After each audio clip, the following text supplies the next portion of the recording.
Sorry for the late start. My apologies. Normally we start the stream promptly on time, but once in a while, circumstances beyond our control. What is up, everybody? So we're doing an analysis stream tonight. What I'd like to do is take games submitted by our subscribers, and we go over them in depth. Welcome to whoever's here. Jim. Someone on sound, Astrobate. I see in the stream. Schieberspieler, I saw you playing some Blitz earlier. You had a tough Catalan. I saw some 5-minute game. Maybe 3-minute, I don't remember. Rare to see Schieberspieler in trouble. Anyways. Welcome, guys. I've got a number of games to share with you. What's up? What's the news? WJ Loof just submitted a game, so I think they're probably in the stream. Let's check the list. Who's users in chat? We should start late more often. Move 11 here as well. Good to see you guys. So what is up? I'm thirsty. I need a drink. Give me a drink. I just drank a big coffee. Jim, what about you have some sort of cat? You want a refund for your cat? Is that what I read? I had to run out for a minute from the room. Alright, we've got the list somewhere of games for today. Berserker, Igera, Princess Chess. I can't read my own writing. Mortisel Pro, Schieberspieler, Someone on Sound, and WJ Loof. Some corrections to the list need to be made. We still have room for one or more additional subscribers showing up. Berserker, what's up? Alright, so Berserker was actually got his game in early this week. I think the first one. I get messages from Schieberspieler now. It seemed like there was a while we didn't, but is it because I followed you? There's Igera. So he should be before Igera? I get all kinds of garbage from people about joining tournaments, and I try to block them. Try to block them. There's Igera. But actually, that's weird. Let's just do a search of my messages. Where's Berserker? It's not spelled Berserker right. How's your messages spelled here? Berserker, what's your can't find you. It's with threes? BER3, but EBER? Oh, it's like 3ER. My keyboard sucks. My numbers don't work properly on my keyboard. 3ER. 3ES. That's not right either. Dude, why do you have to make your name so difficult? Where are you? This is even worse. This shows my outgoing messages. The underscore. Let's just try underscore. Man, it's so hard.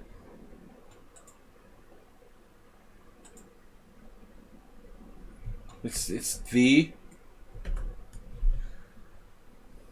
Yeah, there you are. That was difficult. It's just the.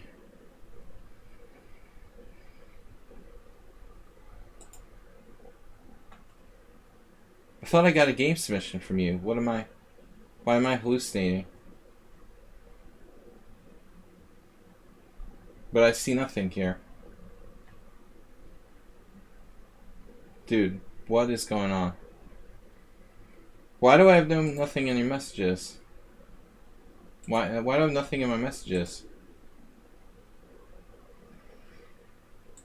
I don't see anything. Where did you go?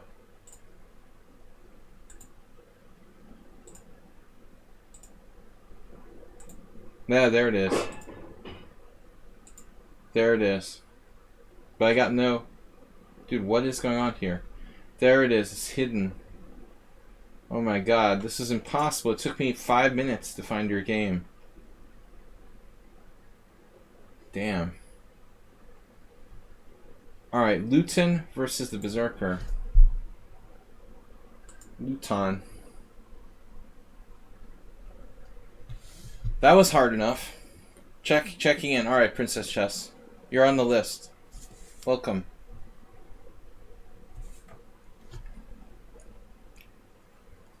What is up, everybody? Welcome to my stream. We're doing insanely interactive and instructive. The 3 I's. Insanely interactive and instructive game analysis with subscribers here.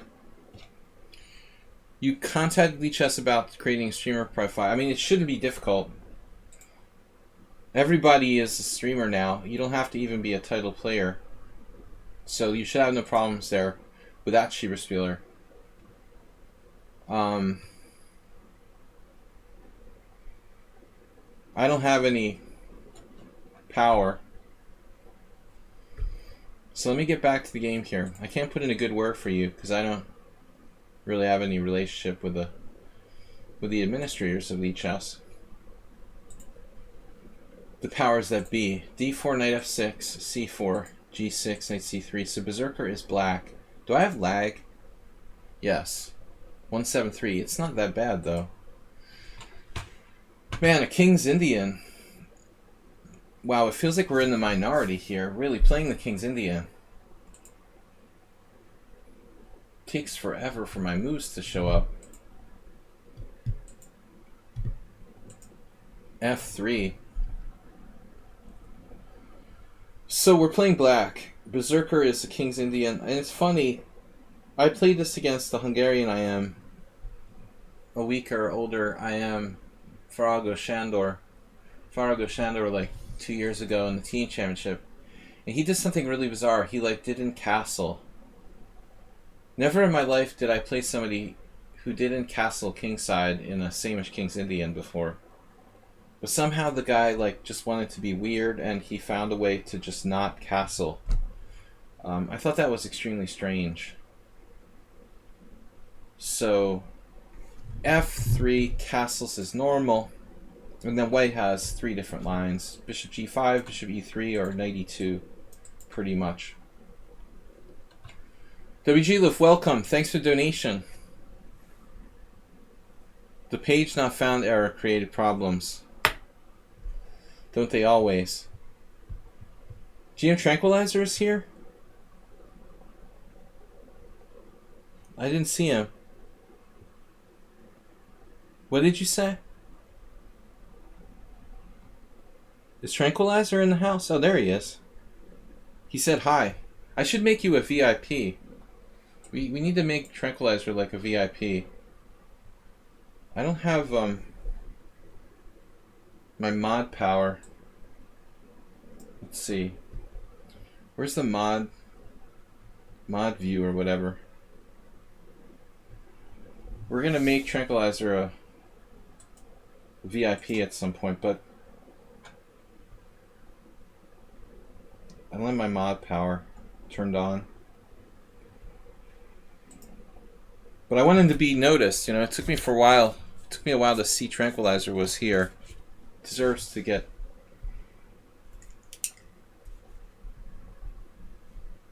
GM Tranquilizer.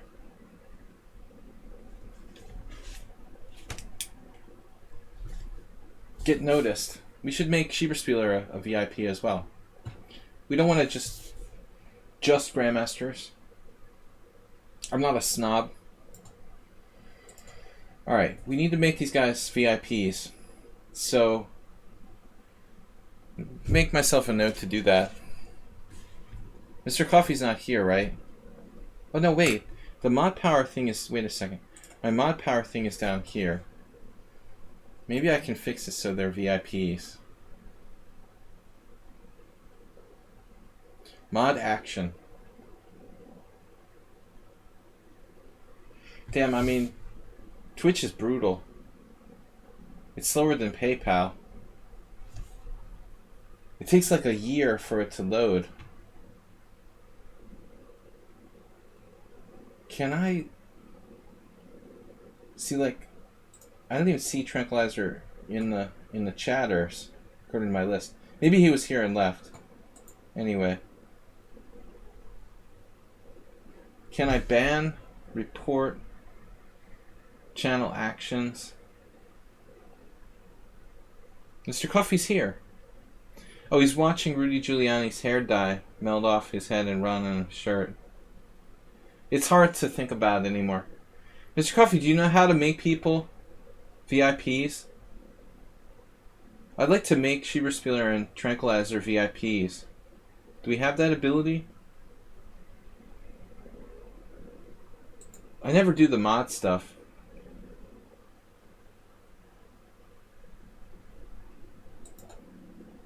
Because Tranquilizer was here, I wanted to be able to notice him.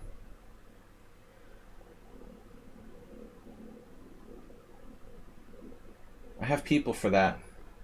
For the hair dye.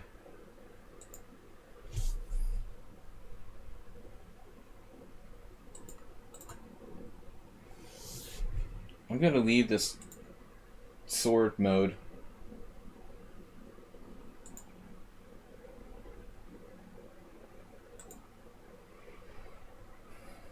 Now how do I get out of sword mode? It's like you can't get out of it once you start it. I guess at the bottom.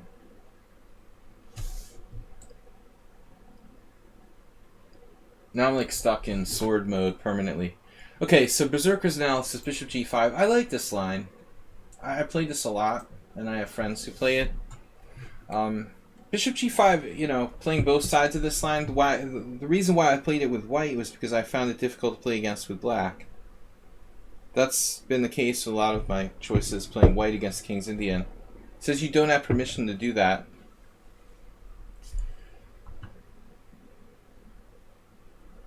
So why do you not have permission to do that, Mr. Coffee? You're an admin or a mod / VIP. Then there's like spelling Tranquilizer's name. Jesus. It's like GM underscore. Yeah. But his spelling of Tranquilizer is weird for a Westerner. GM underscore. It's always painful to try to spell his handle.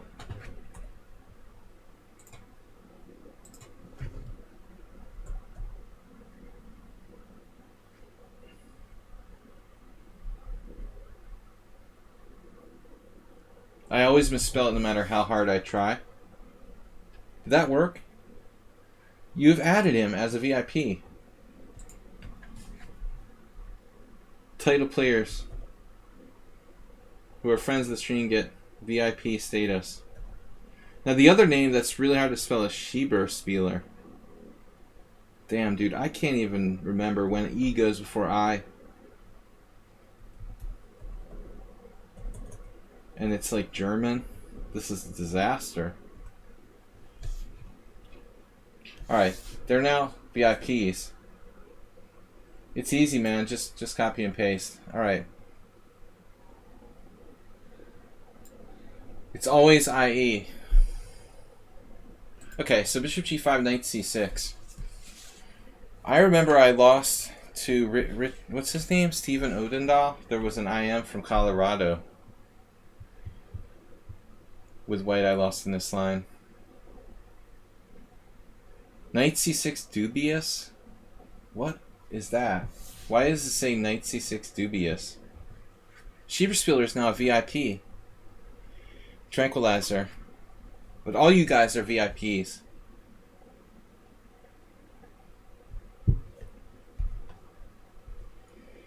Alright.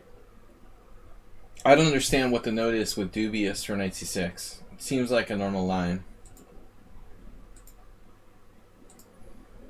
Basically against Odendahl, what I did was I went nuts. I like played H4, G4, went completely berserk. I think it was like H4, H5, G4. I just lost my mind. Like I was playing I played here with white like I was playing the white side of a Yugoslav attack. That's the auto-analysis feature, right? I mean, one of the things about bishop g5, as opposed to bishop e3, is that white's control of d4. Our control of d4 is not quite as strong.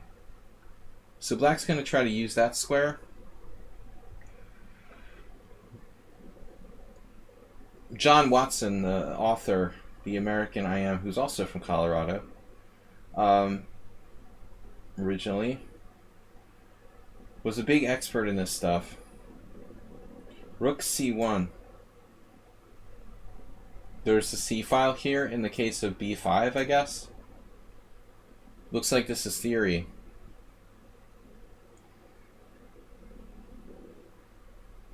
I never encountered knight c6 very often. But I have some friends who know this stuff better than me. So black should play bishop d7 or rook e8. This is really bizarre. Do I read this right? Like h5? Wow. h5. According to the Opening Explorer, that's been played in 6 games and black is undefeated. Oh no. The GM tranquilizer is fake. God damn it, of course it's fake. Can we... Damn it. Can we How do I un-VIP? Is this saying command, Mr. Coffee? Of course tranquilizer's fake, because he actually subscribed the other day. He would have been labeled a subscriber. How did you figure that out? Wait. What do you mean, GMs? Are you sure he's fake? I've got a GM Tranquilizer raid started by Slaggy 2 days ago. But at GM Tranquilizer. I don't understand. Capital GM. But I didn't do at Tranquilizer. I didn't VIP the wrong one, right?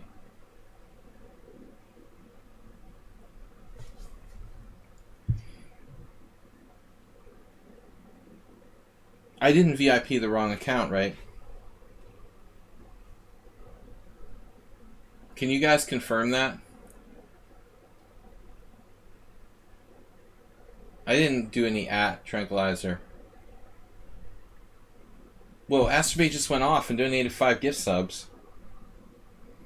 HTFP, None Too Smart, Amantis, Master Chess Dojo, who's also a streamer. Check him out. And CLab. Well, Loser, what's up? Can you guys confirm that I just VIP'd the right Tranquilizer? Yeah, whatever. I didn't put at whatever.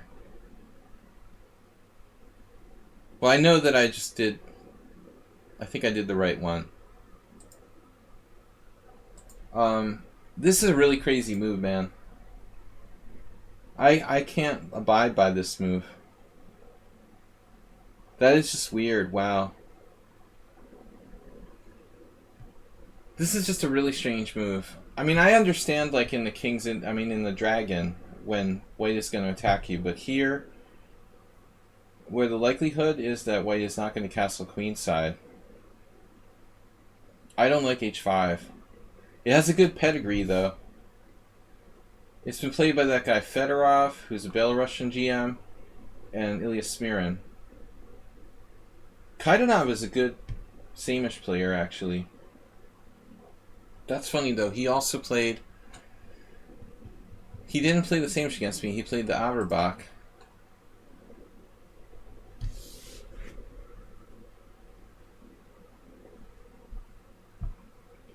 I think I VP'd the correct Tranquilizer. But I didn't understand, because I thought Tranquilizer subscribed the other day. Did you notice anything strange about that? Maybe the fake Tranquilizer subscribed? And that's why I'm confused? There was a Tranquilizer, maybe Mr. Coffee probably wasn't here, but there was a Tranquilizer account that subscribed the other day. And I thought it was Levante. It could have been his clone. Tricking me or something. Astrobate, you did something drastic. An anonymous gifter gave the Berserker a tier 1 sub. So fake Tranquilizer is not a sub, but is the real Tranquilizer a sub? Which brings up the third possibility that there's more than one fake Tranquilizer. Did I just VIP the wrong Tranquilizer?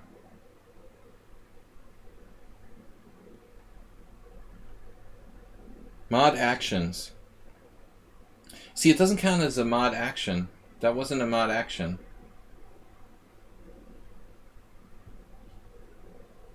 Thanks, anonymous gifter.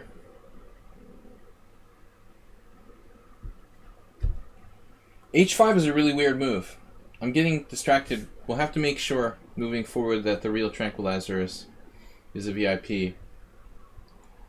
But I'm not sure if even the real Tranquilizer was the one who subscribed or not.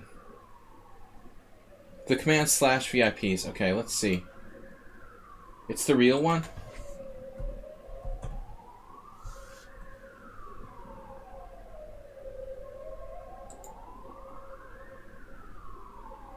Are you sure? It didn't seem to do anything. Okay. GM_Tranquilizer and Schieberspieler. But is he capital GM Tranquilizer or lowercase GM Tranquilizer? Is there such a thing?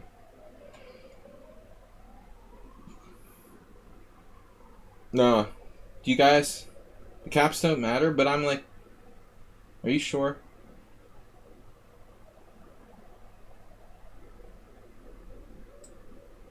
Alright, we'll just chill for a while with that. So H5 is a weird move. I admit it has a good following.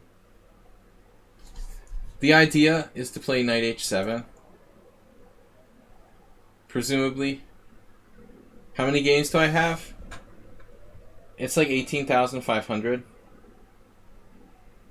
We'll have one of those like cheesy like, join me for my 20,000th game stream, like Eric Rosen or something. I need a title. Have a nice stream, guys. Thanks from DK Guy. Sorry you can't stay with us. Say hi to the minks for me. B3, knight H7. That's the point.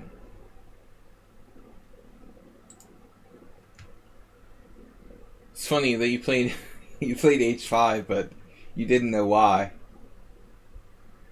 Knight H7 is the point. As strange as that seems.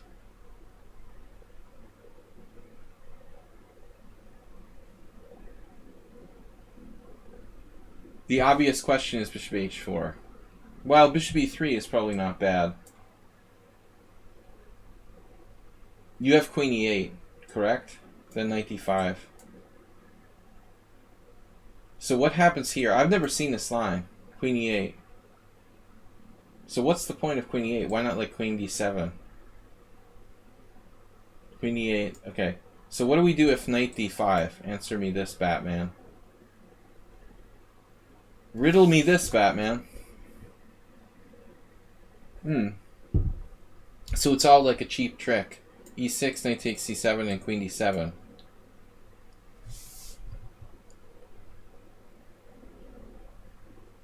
No, I mean for analysis tonight.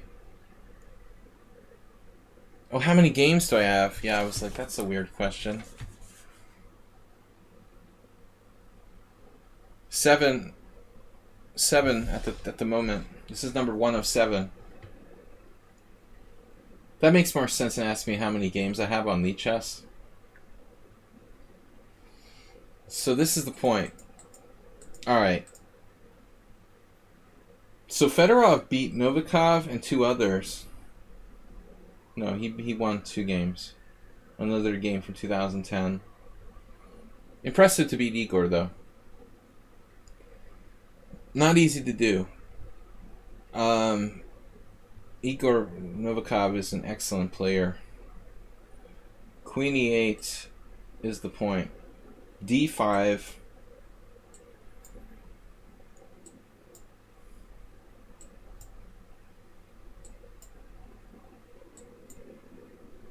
This Fedorov guy, of course, famous for the Dragon and the King's Gambit. He's got the crazy opening repertoire.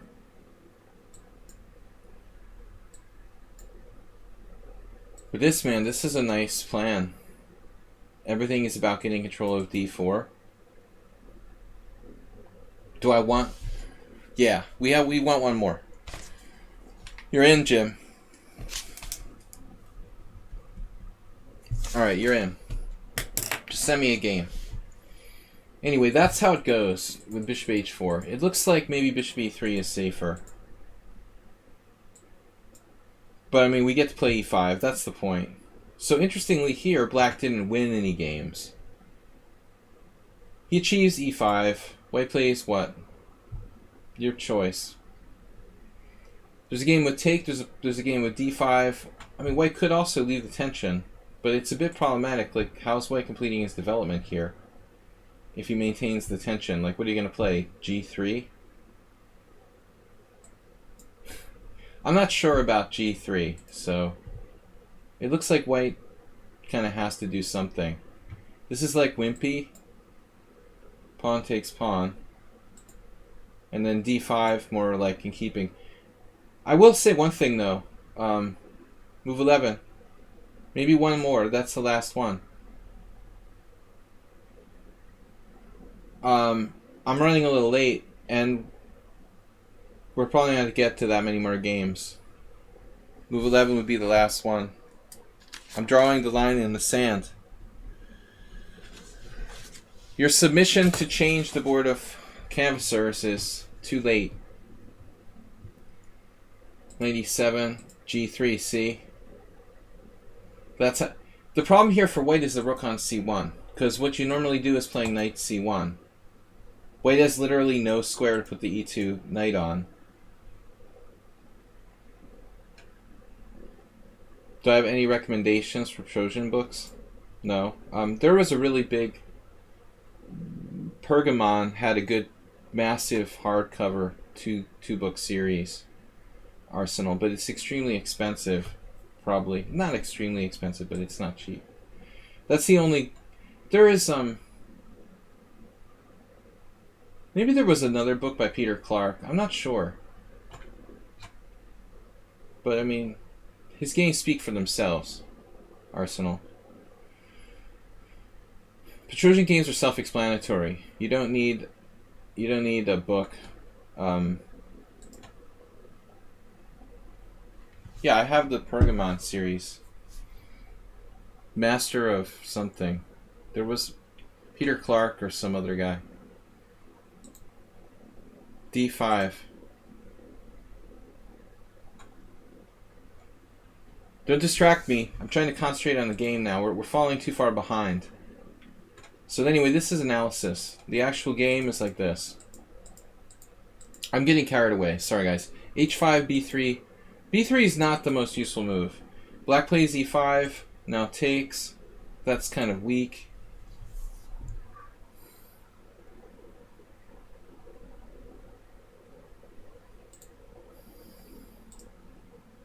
But he's making a mistake. I mean, E5 isn't really right. So do we have a problem here? We have to play knight takes because of pawn takes. How bad is this? Or do you have knight d5 in mind? I want to see how bad pawn takes is.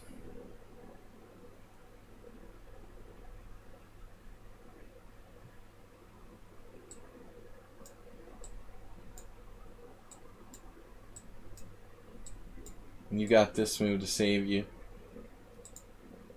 Followed by 96.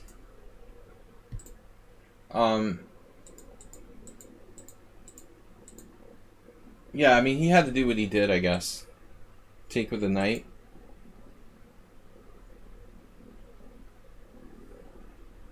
This pin is very uncomfortable, and we don't really have an answer for it. So white got the better game. However, not sure where his knight should go. In fact, I have a friend We used to use like queen f4. That's not going to work in this kind of position. We wish we had our rook on d1, controlling the d3 square.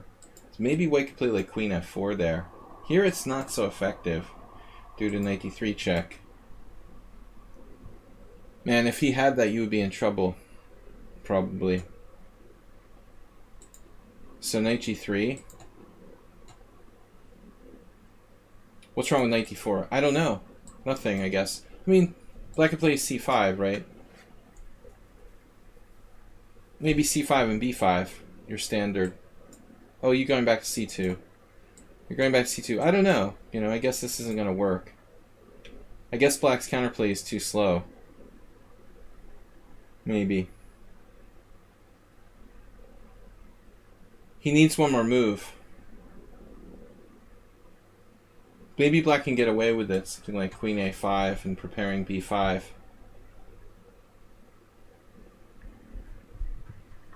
If we can get away with it and get in b5, we'll have enough counterplay. It is a Marazzi. Yeah, but I mean, I'm not sure where the knight should go. This is definitely a suggestion. Okay, I understand a4. It looks like white's better, though. White's got the Schieberspieler Marazzi control. And that knight can always come back to f1. You know, it's not stuck on g3 forever. Or even h1 and knight f2.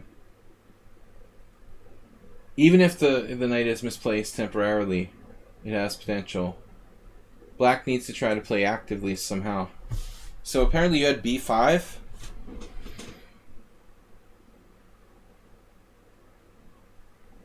But I don't know which position you can get away with it.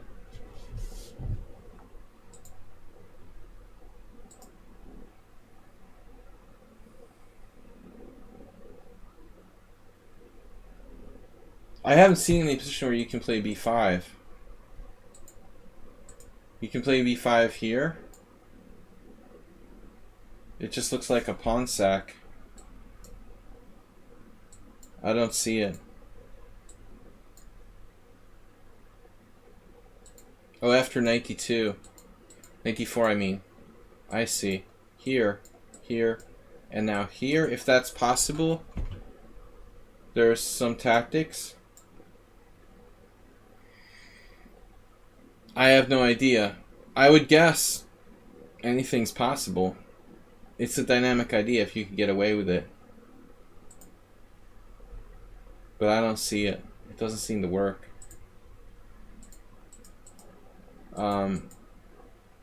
Yeah, I wouldn't play that. I think white is better, and you have to dig deep here.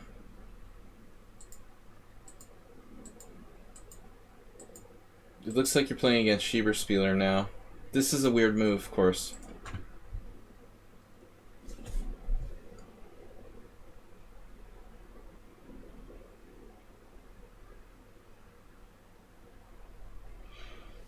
So if queen takes d6, what is the big deal? Queen b6 or something? Is this a thing? Really?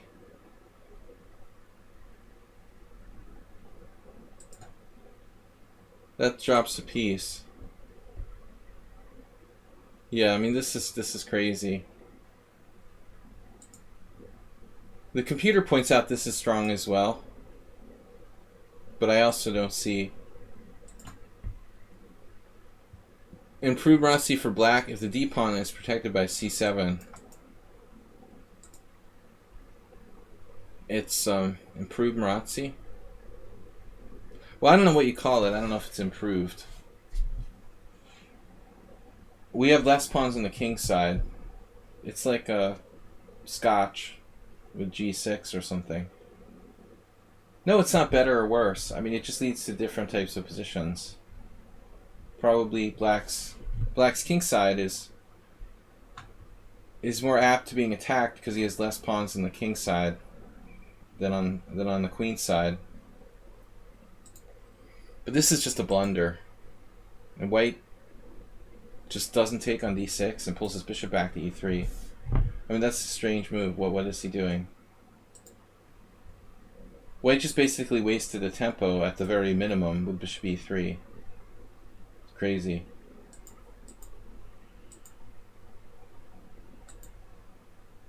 Now it's just a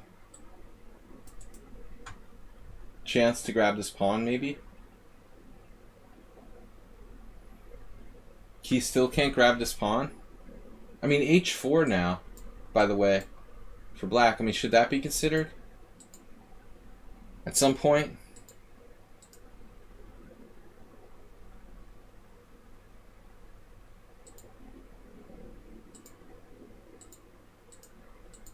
So at the end of the day, we could end up slightly worse if we just have a worse structure with 2 isolanis against 1. We can drive the knight back to h1, but it will come back to f2 later. But for the moment, black is active and you have bishop e6. So white just screwed up. White's just losing his b3 pawn, and now white's struggling for a draw at best. But the whole thing was unsound. I mean, this doesn't make any sense. Why would white play bishop e3? He was afraid of ghosts here. He was afraid of ghosts. He just like talked himself into something like, oh, this is scary, or in his mind. Bishop f6 is even possible. You can't play rook e6 because this drops. It's crazy. You can't. So, oh, you mean right away? Well, yeah. But I mean, what do you do now after queen d6? This is the minimum. You know, black doesn't seem to have anything. Well, he wanted to play, that's what he wanted, Arsenal fan, to play without any complications. White is just trying to not calculate. But black was able to be active enough now. He just has a good game. So pawn takes, I guess, right? If we enjoy our own existence, white needs to recapture with the pawn and admit that he has nothing, but he doesn't lose material to bishop e6. This actually looks reasonable. White is okay, right? Nothing special. I suspect that white is probably okay here. f5. Taking away the e4 square. Schieberspieler's favorite knight outpost here on e4. But okay, it's not a big deal. Yeah, so there were just sort of some silly mistakes early on, and now so white loses a pawn. Win-win-lose. It's a win-win-lose situation. Oh, I thought you were losing a pawn. He's not losing a pawn. Snap, he has queen d1. I'm like, oh, it's gone. He has that. Shit. So it's all a fantasy. And black has to be careful he doesn't end up backward, so I'm sorry. I assumed black was just winning a pawn. This is defensible. Now the best move is like d5, equalizing. We have d5 and take with the queen, right? This actually looks pretty good. Black is better. I wouldn't enjoy this for white. If you lose the b pawn, you're probably going to lose the game. So this b pawn is extremely dangerous. So I guess d5, right? He played h4, driving the knight back here. And you can toy around with like h3, possibly. Only 100 more of these messages to go before I deplete channel points.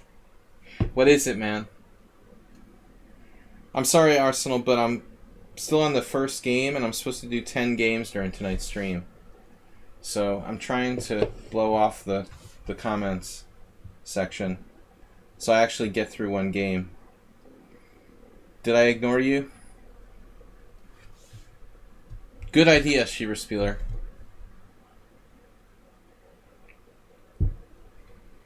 We should create more ideas for for channel points. Agreed.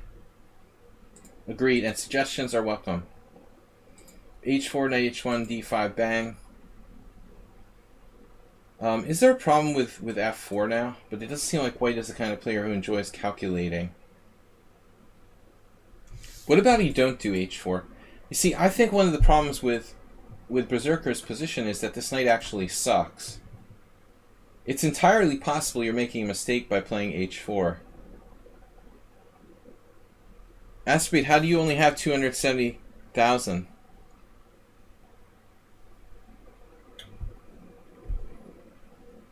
We're going to have a talk with your wife, Arsenal.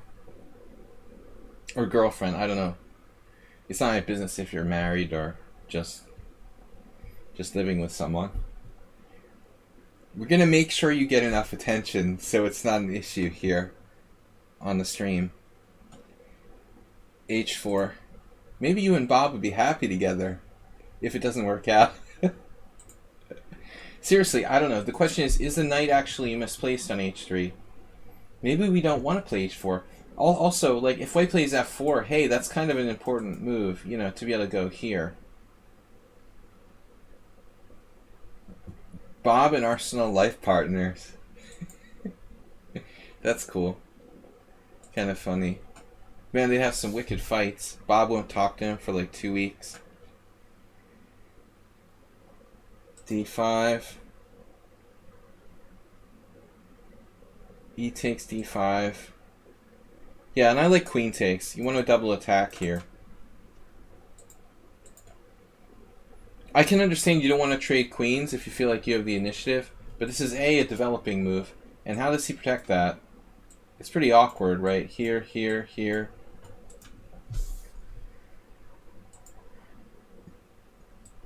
There is obvious tactical puzzles here to be had.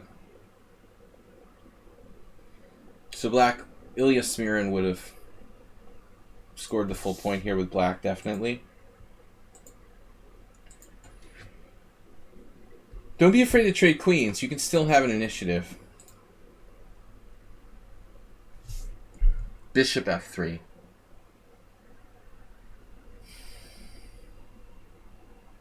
Oh, so you just have bishop takes B3.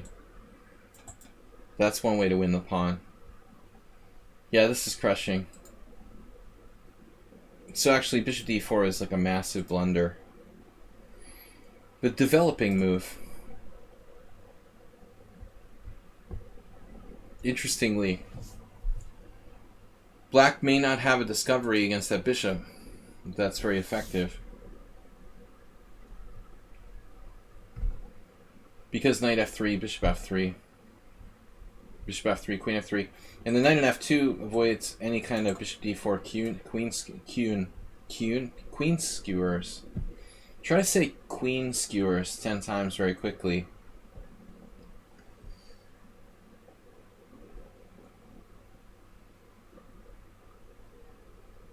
Man, that was the longest first game of my subscriber stream. But I enjoy doing King's Indian. Yeah, I mean, you see White played with an advantage up to 2.3, and then it was all downhill. Alright guys, I've got submissions from Move 11 and Jim. I gotta move along. Sorry guys for not giving you enough attention. Yeah, it looks like that opening idea with H5 like requires you to play knight H7. I mean, there's no other point to this Fedorov idea. So Igera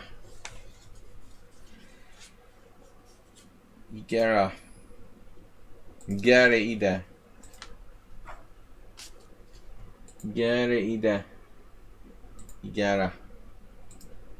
Where is he?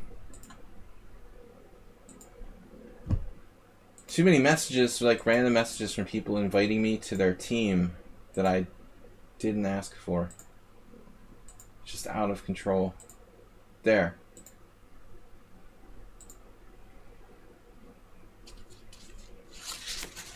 A somewhat weird Hungarian word. Alright.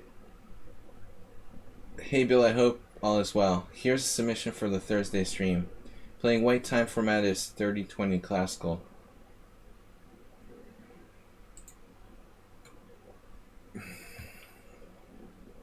It's like how you talk to like your dog or a kid or something. Come here. It would be like telling someone to come here, like a subject or someone who's like lower ranking than you. Get it, that. It's how you talk to like a 5-year-old kid who was bad. It's like the angry mom on the playground when their child won't listen to her. Basically. Igera. E4. You hear many Hungarian Karens using this. E4, E5, F4. King's Gambit. Yes. Dubious. Inaccuracy. Knight F3 was best. Alright. Thanks for leaving room for creativity. Wow. Zaw win 2. Zaw win Zaw tune. So there was this scandal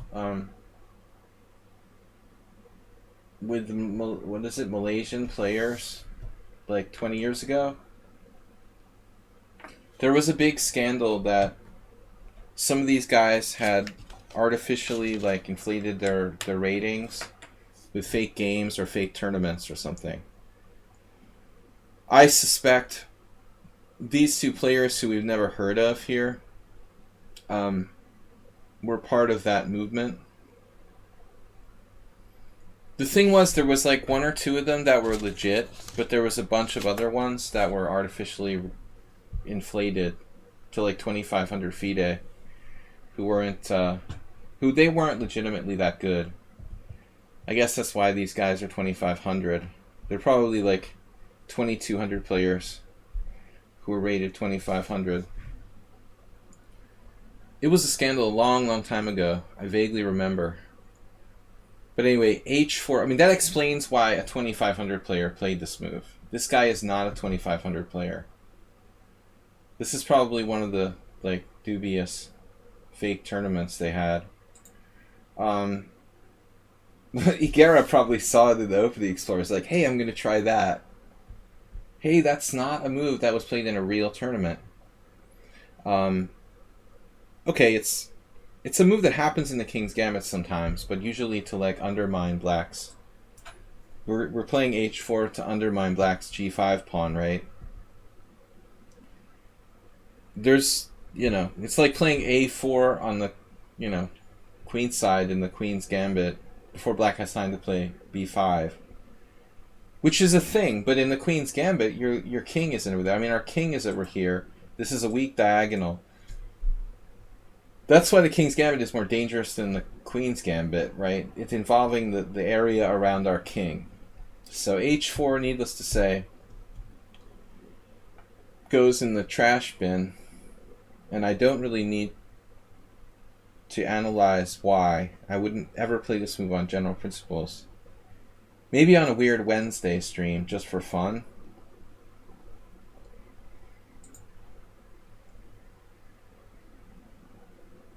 How did H4 get in there? That was like my mouse? I thought that was something that was analyzed. Maybe it was in there. Did anyone else witness? Did I put that in there, or did it come like that? I didn't. I don't know. My mouse could have done it. I don't know why we got on this sideshow. It was a misclick by me or him. Anyway, Knight F3. Alright. Sorry, Igera. I guess you didn't really play H4. Anyway, we got an interesting little side tangent there. Alright, D6. The Fischer variation. D4. Don't play that because I said it was good or something. Ponda did it.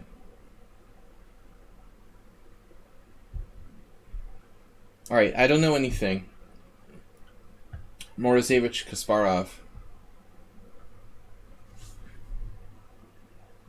Not a real good idea.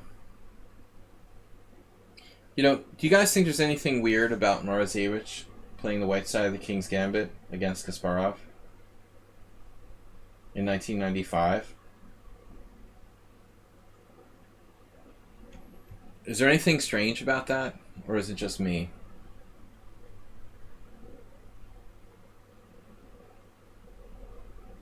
Like, how many times did Kasparov ever play e4, e5 in serious tournaments?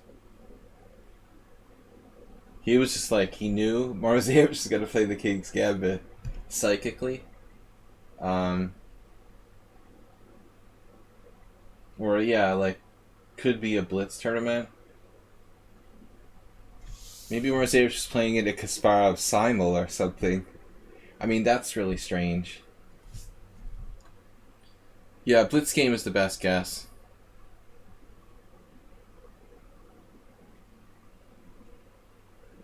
But I mean, Anand plays e4, e5 with black. Kasparov doesn't.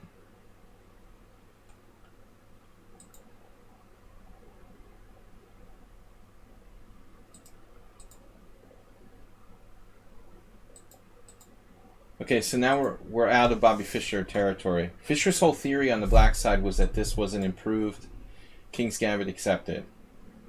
That's the whole basis of Fischer's refutation for... Fischer claimed that d6 was the bust to the King's Gambit. When he was young, you know.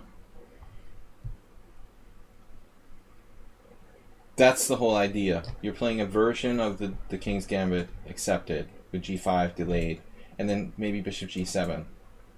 But what is this? What the heck is knight f6? Exactly. So a high-class waiting move.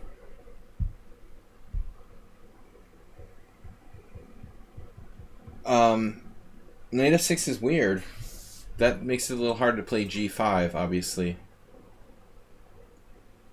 It will make it difficult to play. So I assume black's intention would be some crazy Bronsteinian idea of playing knight h5.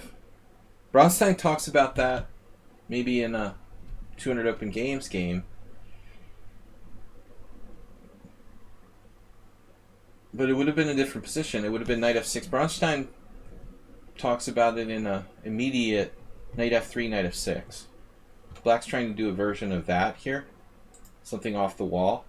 Yeah. But he doesn't play knight h5. Like, this is the entire point of the variation, to play knight h5. Obviously. Like, the only idea would be to hold on to that pawn.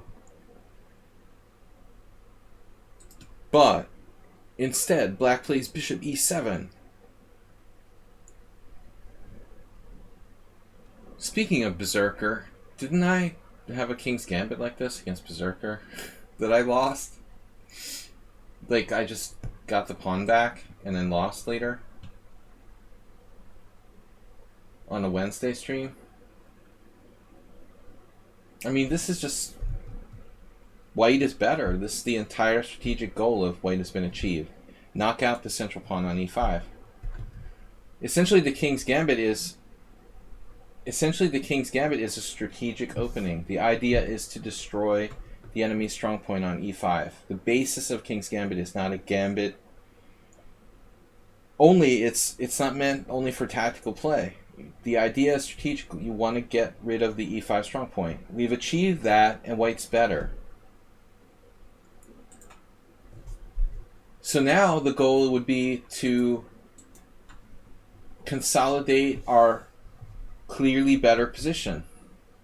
And if we maintain the strong center and more space, white is clearly better.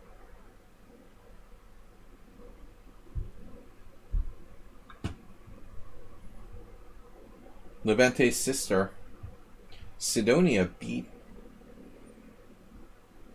2270 player in 2005.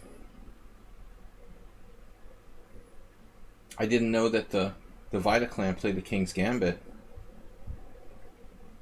Alright. Learn something new every day. Bishop d3. That move secures the center. Totally makes sense. So what's the problem? What's the problem with our game move? Bishop c4? You play bishop c4. Problem with game move is that you're not Well, you're not taking the pawn, man. You gotta take the pawn. Don't give him a second chance. Mudra. He's not like a Godzilla monster. Mudra.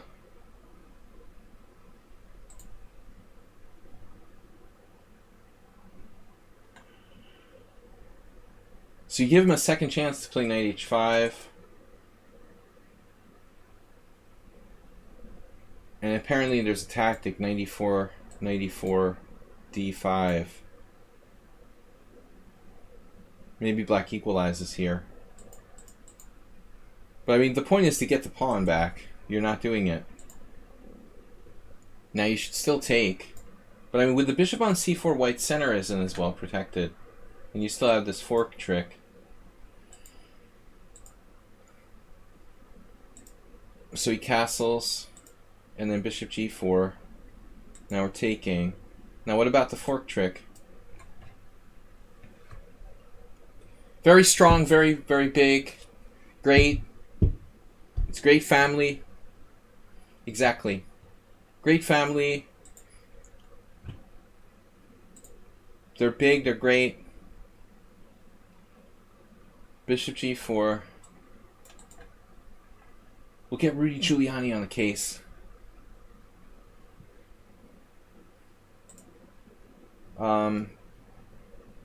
But bishop g4. So it's looking like my game with Berserker. And I remember in the game with Berserker, very similar position to this, I could have played or should have played something like queen d3.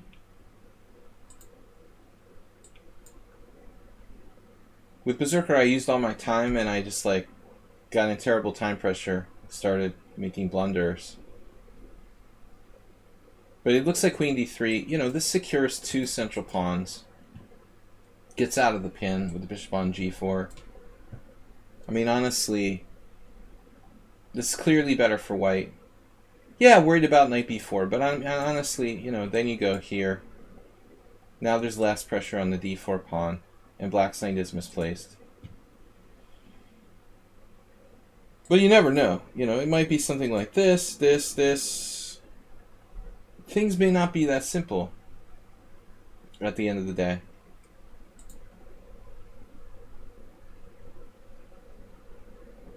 A little complicated.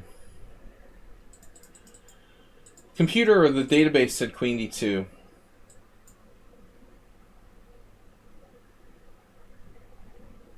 See the fork trick again. Knight e4, knight e4, d5, and wait, that bishop takes c7. Interesting. Birnbaum is a good player probably. Bishop c7, queen c7, bishop d5. Rook a d8. Wrong square. White's up a pawn. White's up a pawn. Bishop f3. Rook takes. Knight b4. Interesting game. Black never got his pawn back.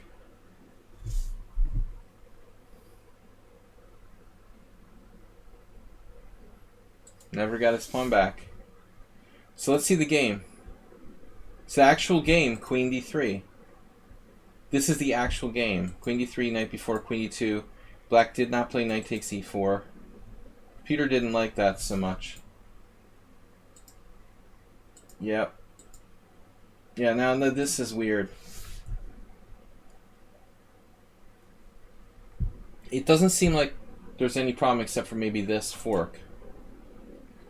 So it appears white can play rook a e1 with an excellent position.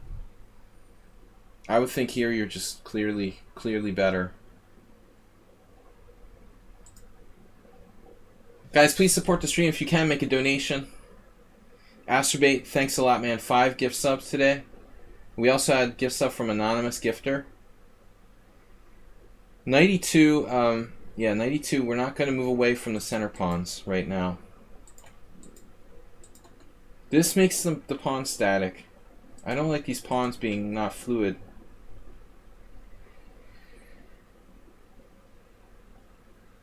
It makes our e-pawn a little bit backward and also blocks our bishop. This move is non-optimal. But black just lost their mind. Like, what's this? Now we're just a clear pawn down with no center.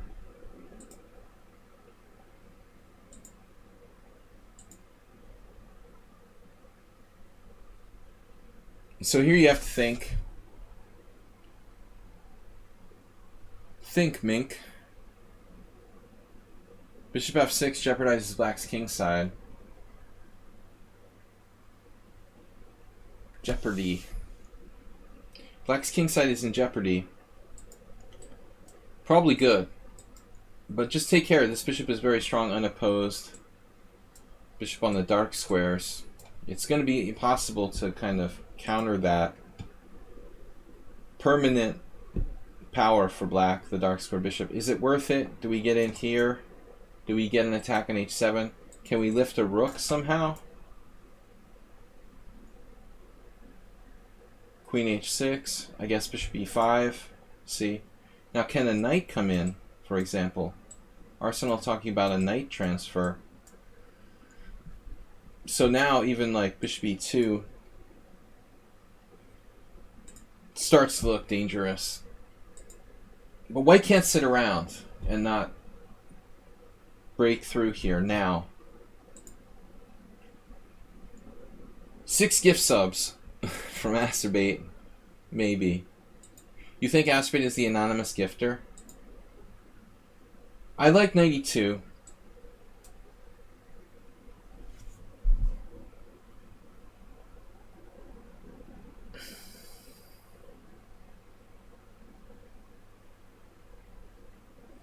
Black is threatening queen c5 check, winning a bishop. So, I would guess just king h1 is a useful move anyway. However, I'm not sure how dangerous this is. Also, it looks like white should have a strong kingside threat. But the computer doesn't think so.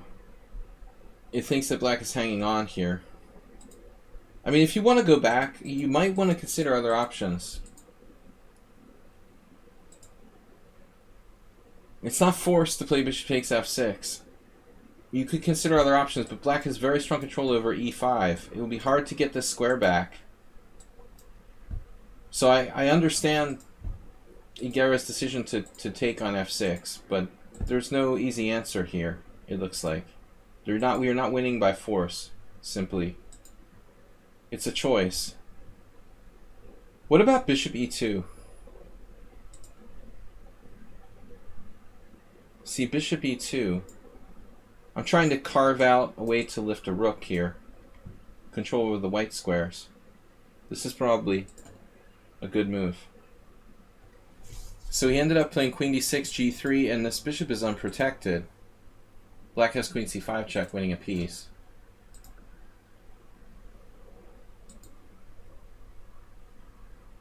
And you're just dropping a piece.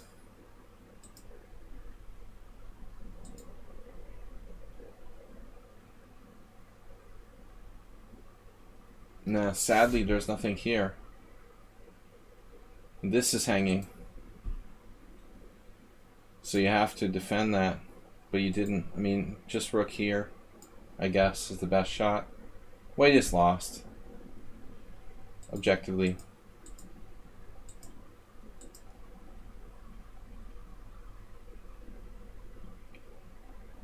There's a capture on f6. Followed by rook takes f4. And suddenly you have rook f2, and white's dropping this bishop on g4. So white is back in business. So here black fighting for the draw now. But he's got chances because, I mean, the white's going to have to take the bishop on g4 with the pawn. His structure will be also very weak. But I would think that white would have good chances to threaten rook f5. White is still better. But you've got to get the last rook in and then threaten something like rook here, and try to avoid trading queens, because the rook in game doesn't look that good. Right. But he's got time for trying to trade queens to something like queen e5. What? You gotta try to trade queens here with black. Rook h1.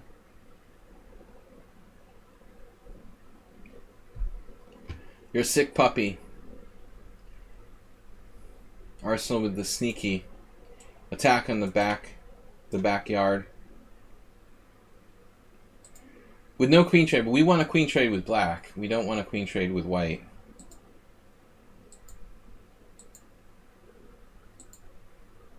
But I mean, that's the problem. Black didn't even try to trade queens. How is this? How's our chances here? Power queen. Centralized. And you try to avoid the exchange of queens, it's pretty awkward. Either here or here. Neither of which is all that great. Black didn't have the sense of self-preservation. So this was the point. Can he continue? And there's this problem. So you can't move the rook here. Right, take, take. Now we check. And if rook back, white can't make progress. But he has this. And the irresistible rook g5 check. Yeah, it was a strange opening by both sides. But white should have had a clear advantage. Just like taking that pawn, he delayed it. And then eventually black was just winning after some blunders, and white ends up winning the game. Alright, that was a back and forth game. Princess Chess is up next. Princess, where are you? At work. Alright. Here. I was black in a Benko. I missed a lot, but maybe the viewers can find everything I missed. 15-10. Alright, so this was a chess smurf.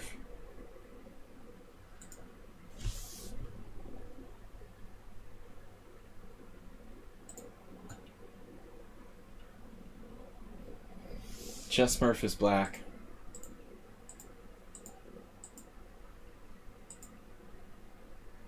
Not the highest quality game. We can't always play like you, Arsenal.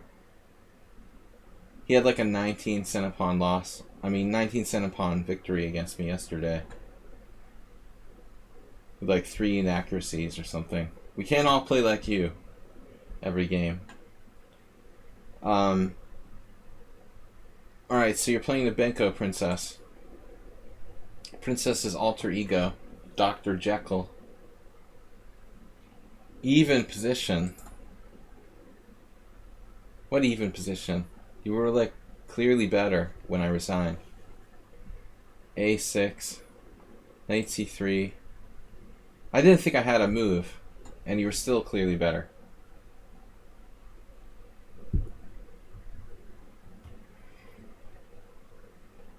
With 5 seconds left.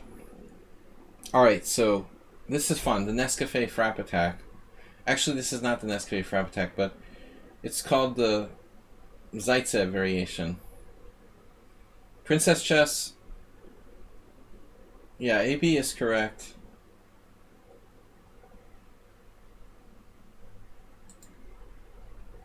White's... This is like the old 1970s way of playing it for white. Knight takes b5.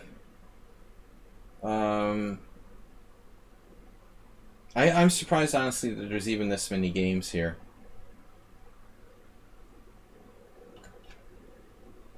It looks like there was a little resurgence of interest in this. I didn't ever really know. 2007, 2006 to 2009. But there was no impressive results, obviously. Draw, draw, loss, draw for white. This was like the original way they thought this should be played. I think I had a very old book on the Benko from the 80s by Gufeld. And of course, like the Soviet grandmasters didn't know much about the Grunfeld. It was relatively unexplored opening in Gufeld's generation. Not until the 80s did it really become analyzed. But you're supposed to play e4. I mean, this is the way for white. And then black plays b4, knight b5, d6. And then white has 3 different moves. Bishop f4, bishop c4, and knight f3. Anyway, I don't know much about this other than that it's, according to theory, nothing for white.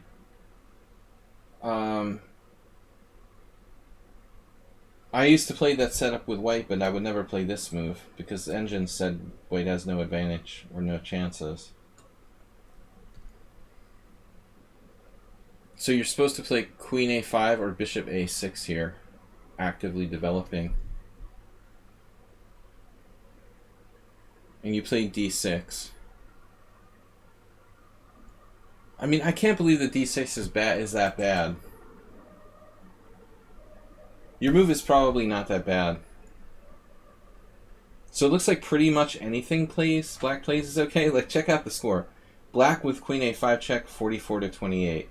With bishop a6, 52 to 21. With e6, black is 44 to nothing. And with d6, it's like an equal score. There's like no move played by black here where white has a good score. This is the most forcing, obviously. Queen a5 check, knight c3. Bishop e7, attacking. Sorry, guys. I just got something go down my throat. It was weird. Do you ever, like, breathe in? I just breathed in some beer. Very awkward. Sorry. I need a sip of my beer again. Alright, queen a5. I can breathe. That's the worst feeling when you breathe in water or something, and usually it's like longer. I feel alright. Knight b5, d6.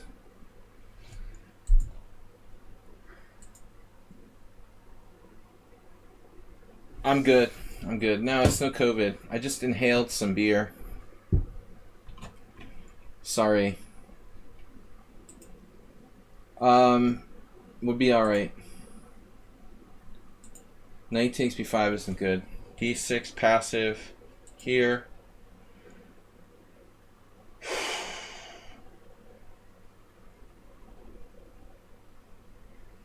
Weird.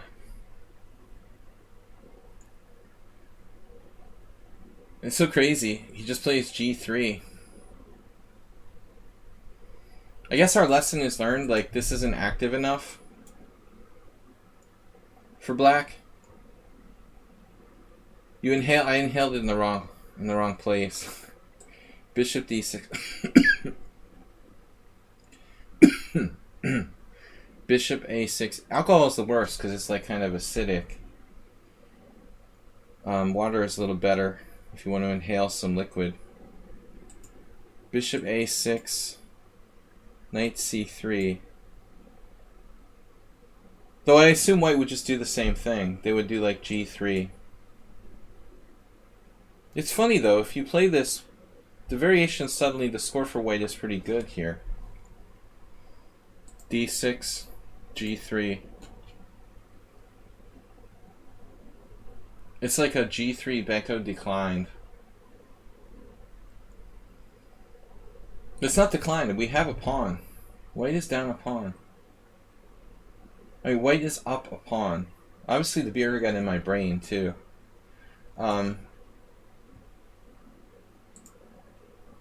Interesting. Yeah, I've never seen anyone play this. Queen a5 check. Knight c3. This seems to be the cognoscenti way to play. Maybe it's not indifferent, like which way we play this. Bishop b7 puts the most pressure. You don't have e4. You don't have g3. You're threatening to rip off the pawn on d5. So white's options are extremely limited. This is like the only move. Bishop d2. 20 games, and black scored okay. Very well, actually.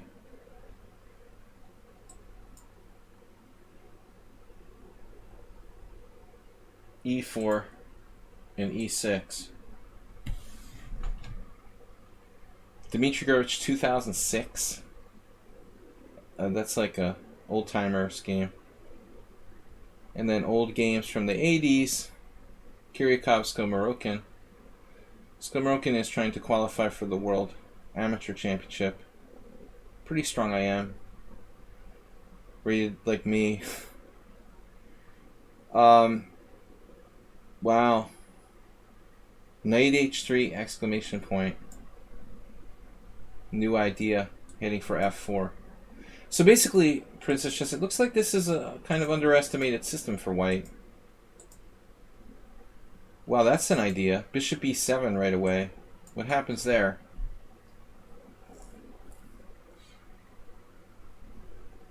It's kind of an unexplored variation.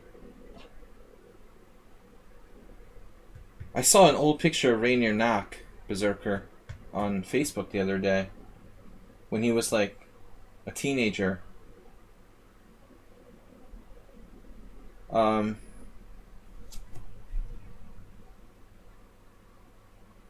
He had like crazy hair. Knight C3, E6, E4. This is also unconvincing. So it does look like kind of hard to say what black's best is. Let's look at Bishop A6 one more time. Knight C3. Not that clear. But I mean, I guess the argument is like worst case scenario, you transpose to a normal fianchetto variation. D6. E4 transposes back into a normal line with bishop takes F1. And the other option is like G3, which would also be a transposition. I'm not sure if black has better than that. So you played D6. And now it looks like after this, we're going to transpose.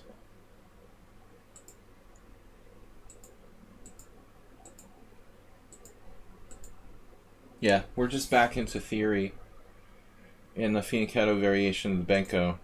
You didn't punish white, but it's not clear it's that easy. So, Princess Chess playing... I'm sorry. Not Princess Chess, it's Chess Smurf played Rook A7 now. That's an aesthetic move. It's always nice to play like Queen A8 in the Benko. I like that too.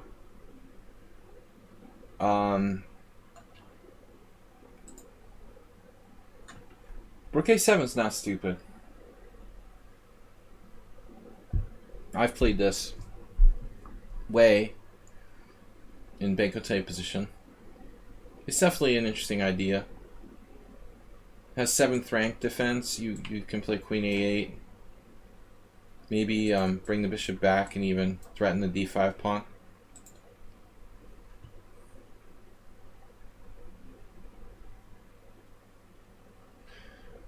I would trust the theory here. It's probably fairly well analyzed. But there's still room for new ideas. The computer liked this move. That's the standard maneuver.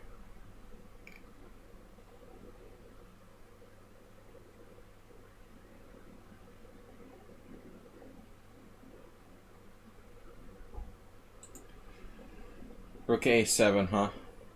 It's the least frequent move here. I don't really know the Benko. I'll occasionally play it for fun. Queen A5 is main line. H3, Rook FB8. This is more standard. Speaking of Edward Gufeld, Eddie, who took a losing score against me to the grave. Rest in peace, Eddie. But Korchnoi also, 92. You gotta give him credit though. He really played the opening. In 1981 Benko. Alright. So we got Rook A7. And then Bishop F4. Bishop F4 leaves B2 unprotected.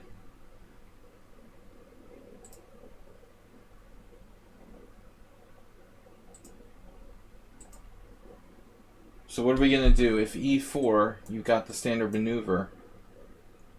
White needs to play h3.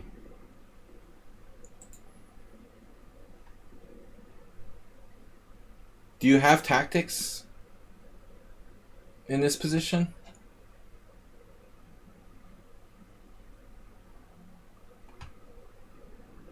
h3. Now you've got the alternative deployment, but it's a little slow. Touche.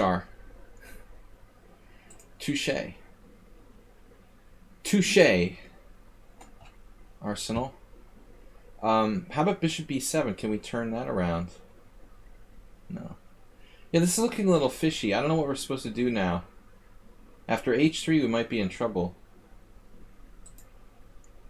Apparently not. Knight b6. Wow. Computer's making moves for me again. I'm saying h3, and it says no good. Wow. Easy move. You got d5 and knight c4. I saw it all the way.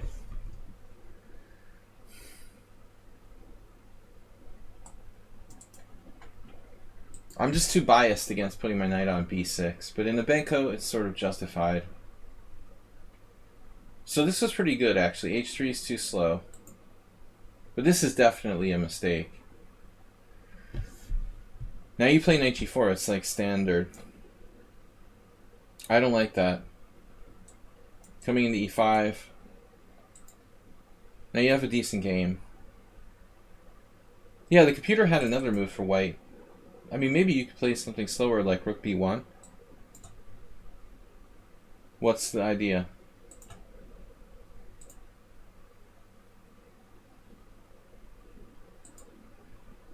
b3.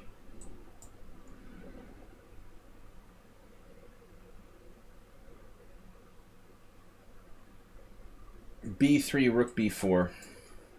And you have some activity. But I mean, the experts are going to criticize you like Arsenal fan for rook a7. Apparently that's not quite the best move for black. Queen a5 is better. But here you got a good game. This is correct. And what's up with c4? White's basic plan is correct. To try to trade off your bishop on g7. I didn't criticize rook a7, I just thought it was weird. Define weird. Weird Wednesday. See, I had to change the name of Weird Wednesday because it has a negative connotation. That's why I'm calling it Creative Wednesday. You have to say, I thought it was creative. We've got to be more politically correct here, Arsenal. I always had this thing where I would tell my students things were interesting. But I realized at one point, like, I was using interesting for a synonym of, like, it sucks. At some point, I became too predictable. Every time you say it's interesting, like, it just sucks. So, this is risky, obviously, to bring the queen to h6, but white doesn't have enough pieces to clear an attack. It wouldn't be my favorite solution here. What about this? Here also you leave the possibility open for a strong assault against h7, I guess.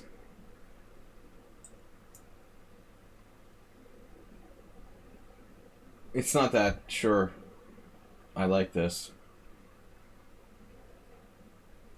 e5, queen h4, knight g5. I mean, white still might have something.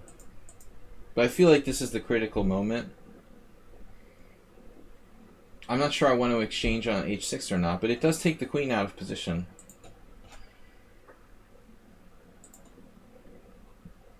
Rook a7 in the Caro-Kann.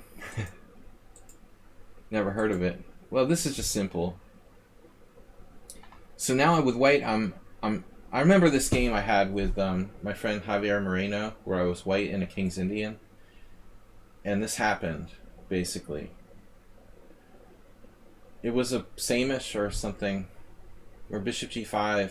Maybe it was a Smyslov system. Anyway, he basically got this structure, a Benko structure, where he had a protected passed pawn on c5. And I was just like, you know what? I'm screwed. That pawn it's like a winning endgame.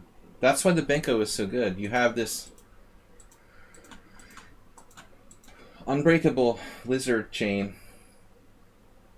And black has a protected passed pawn. It's like the freaking middle game.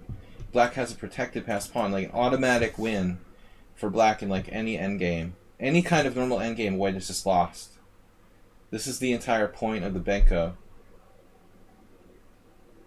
So now what I'm trying to say is like white has to be in the frame of mind like, alright, now I need to find some sort of tricks because I'm basically positionally lost because of black's pawn structure. One of the key ideas would be to try to play for e5 and then get this, you know, sacrifice a pawn, essentially.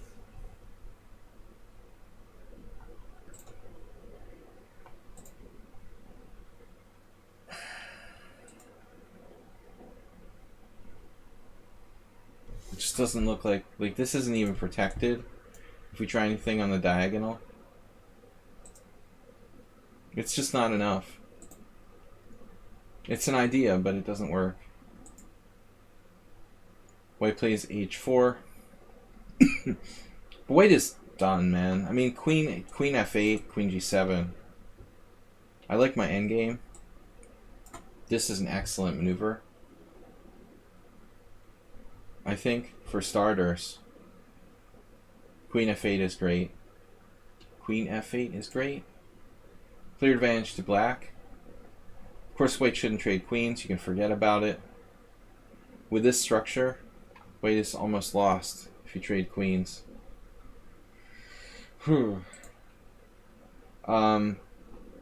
Princess chess not one to run for the queen exchange. Knight e5. Bishop g2.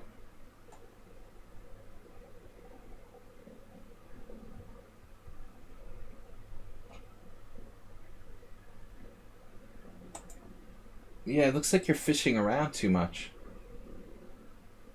Thrasher. Thrasher shark. It's actually a thresher shark. So simply a double attack. Alright, then it works, it works. It works. How dare you win material? This just simply works. And then you second guess yourself because you thought the white had rook f1 or what? Rook f1. Bishop f1. Rook f1. Oh my god. And then like what, rook a3 or something? And then this move. The funny part is like you could just like take it and probably this is nothing. Black's just winning. That's what I guess. Computer doesn't like knight g4. I don't get it. Why can't you take this pawn?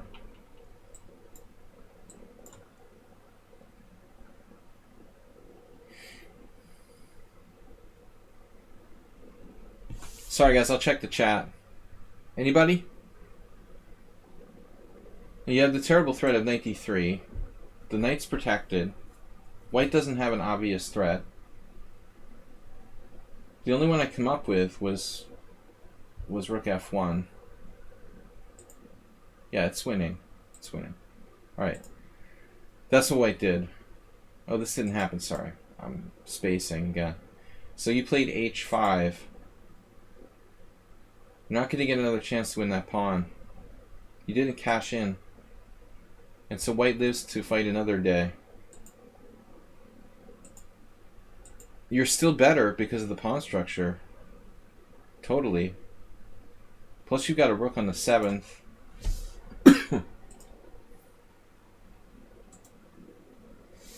That's awkward, right? White's trying to play for what? Rook here? What is white doing? Rook e3 is a really bizarre move. How's our time? We have 5 minutes. Another move, I don't know. King g7, what are we doing? Is this some weird way of Trapping White's queen. Are you trapping White's queen with knight d3 and f6?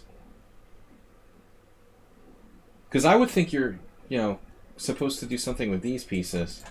I mean, you've got a queen and a rook boxed in on a7 and a8 with incredible power, but they're not in the game, The king g7 is not the first move I would make in this position. Maybe king h7 to try and play like queen h8, if anything, is an interesting idea. But I feel like your two biggest pieces that aren't in the game are really out of play right now. Or even like a more obvious move. I don't know, bishop c8, threatening rook takes a2. King g7 seems really slow. White's creeping back in the game, and then you just like traded stuff. So you traded, and you're better, but White's hanging on. You let him hang on too much. And you dropped a piece. Kapling. He was -9, and now he's plus 4.3. You had tons of time. Yeah, I mean, you settled for not enough. I mean, obviously. White isn't under a lot of pressure here. But I think it started with, like, king g7. Obviously, honestly, obviously you had knight takes f2 to start with. A little too hesitant to finish the opponent off here. And all this does is really trade down. Now, you play rook a3, I guess. And you're winning, but it's going to take a while. You just have to hold the position. But as I said earlier, I mean, the c-pawn is winning. This is a killer.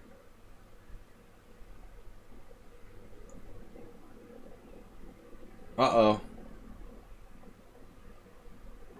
Coming off sour. You're in trouble, HTFP. You've been very rude tonight. Always troublemaker. I'm gonna have to time you out again. Oh, there wasn't. I thought it was HTFP. It was WJ Sorry, wrong person. I don't know why I thought WJ was HTFP. You're always a troublemaker too.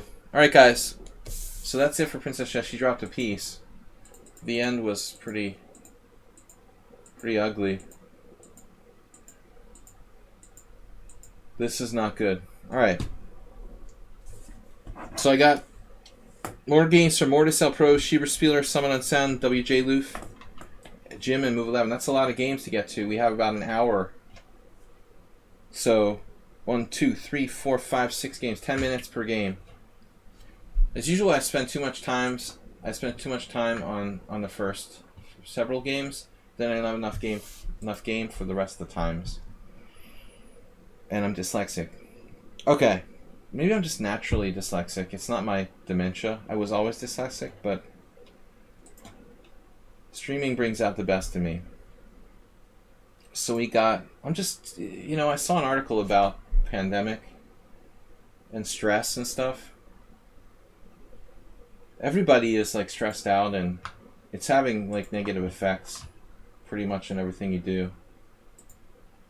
You don't even realize it's become so normalized to live in this pandemic environment. Alright, Mortis L Pro.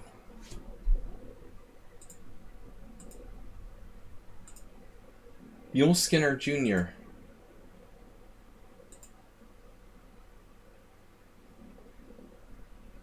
Well, shouldn't Mortis L Pro be near Princess Chess? There it is. I guess this was a submission for the stream. They sent me this. This is Mule Skinner Jr. But it didn't come with any words or anything. Mortisel Pro is white. Facing the Mule Skinner French.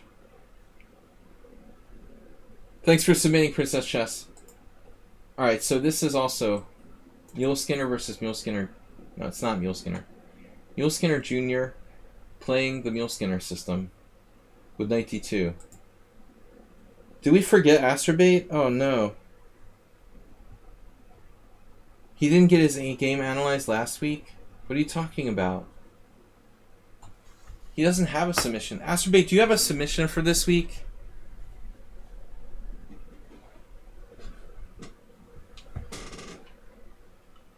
Where's your...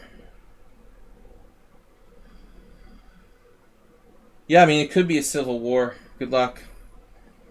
I'm glad I'm in Hungary. That's my new joke, that I came to Hungary to avoid the civil war. That I didn't know was going to happen. But, I mean, hindsight's 2020. Astrobate, where's your submission? I'll check it out. We'll do it after this game.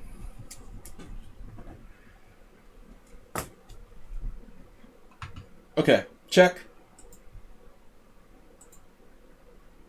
Strange, this is very, very rare.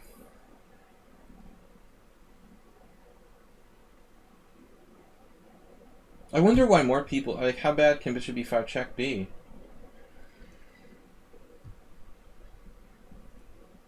You don't want to come here. If you're going to, like, leave, like, the new, you know, autocracy in America, you ought to at least go to a democratic country. I would recommend, like, France, Germany, Canada, Japan, Princess Chess, one of those countries. We have our own political problems.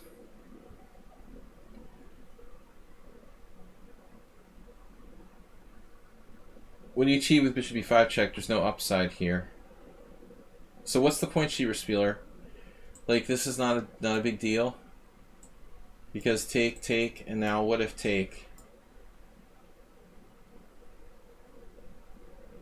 You play queen takes? That's the point. It looks like... Yeah, you're socialists. I know, DK guy. I didn't put... You notice I didn't put the Denmark on the list, or any Scandinavian countries. I'm an idealist. I believe in democracy, not autocracy or socialism. I'm totally in the middle. Bad French with bishop traded. I still think that White has a good chance for a draw. It's an Alapin. I mean, we can even get the pawn back, maybe? Can we get our pawn back? Maybe we'll be able to get this back somehow. Yeah, Schieberspieler is right. That's why this is no good. Check. What about queen e2?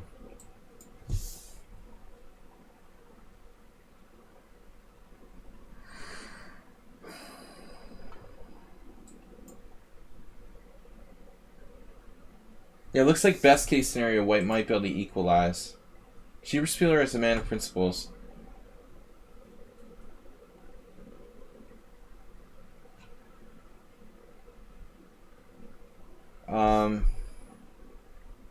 Yeah, Schieberspieler has a good point.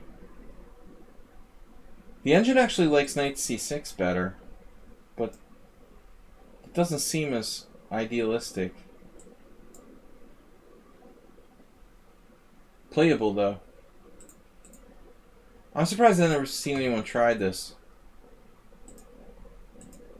So we just trade pieces, but this is a mistake. Black's still okay, but this is suboptimal.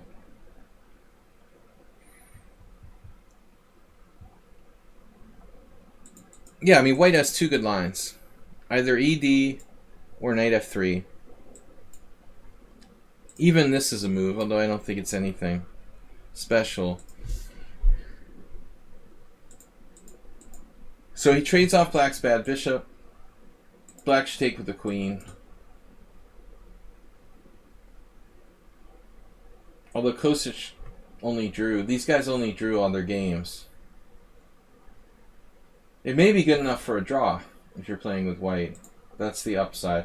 But not this. Interesting. Now White played c3. I mean, White is a beginner. He's rated 1567. Not an advanced player.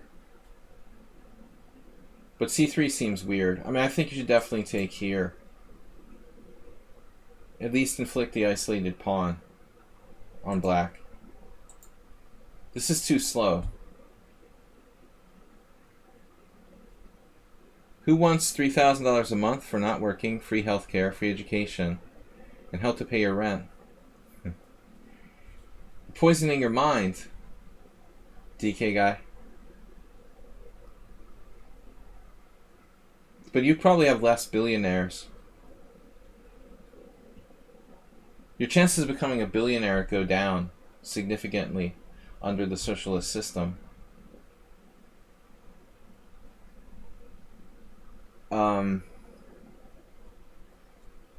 C3.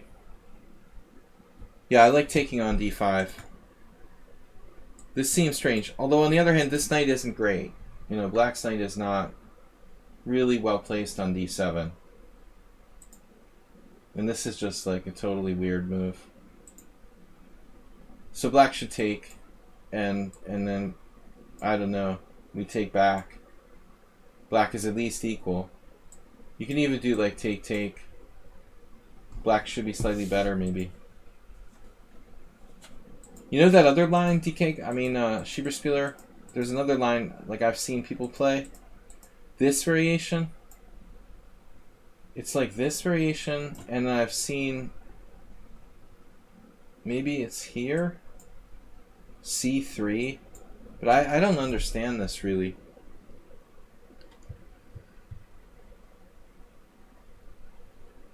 To me, it just looks kind of lame for white. I was surprised the first time I saw this. You know, you would think like this, and then black would be equal.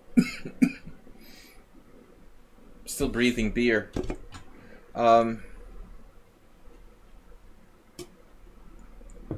Someone on Sound wants to turn it into some kind of an advanced French. Someone on Sound, you're the guy who plays... You're the guy who plays the hillbilly variation. You know the funny thing about Someone on Sound? He's a hillbilly player who doesn't support Donald Trump. Just doesn't make any sense, man.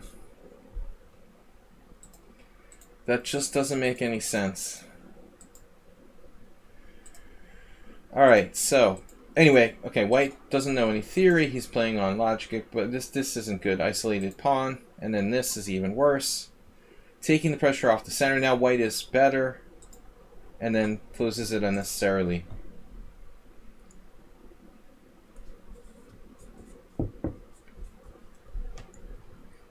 Speaking of turning into a kind of advanced French, I much prefer turning this pawn into a target on d5. Or putting pressure on black's position. Something like queen e2, knight f3, and then knight f1, knight e3. Maybe we can put pressure on the black pawn on d5. Rubinstein. This is like a Rubinstein maneuver. Knight f1, knight e3. I would like to play the structure, though. The structure is favorable. This pawn is kind of a problem.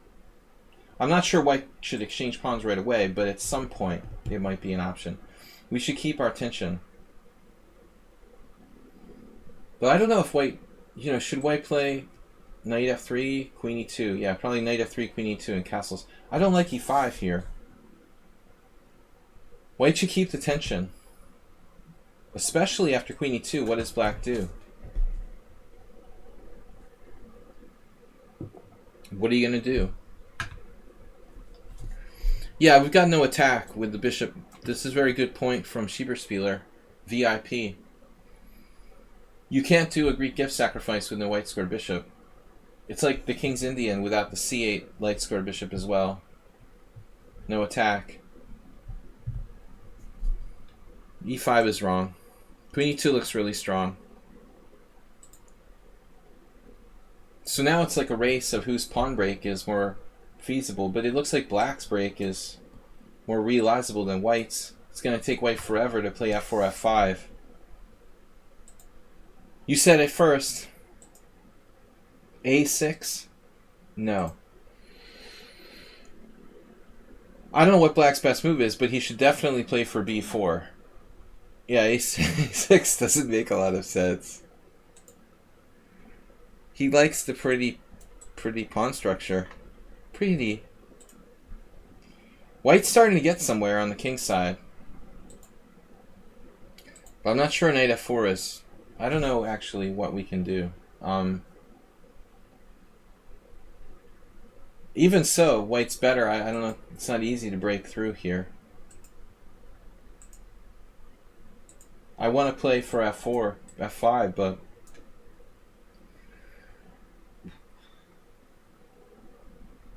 It's hard to imagine how the heck white's going to be able to get in g4, f5 without h5. Maybe someone unsound. But you know they're going to play g6 later. I don't know when, but they will.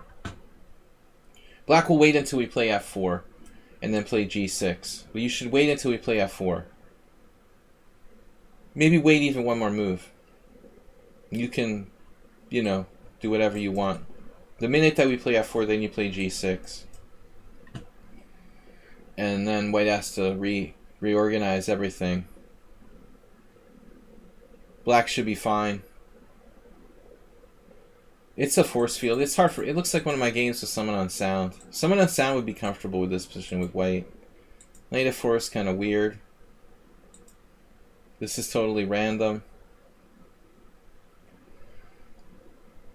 Maybe not that bad. I mean, the queen can settle on h3. I kind of like the queen here. I like the queen on h3.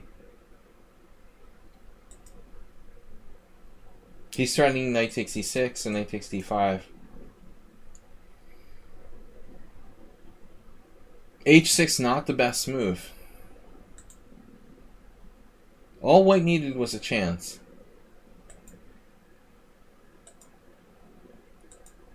And now, I guess we take the rook. Saves the knight.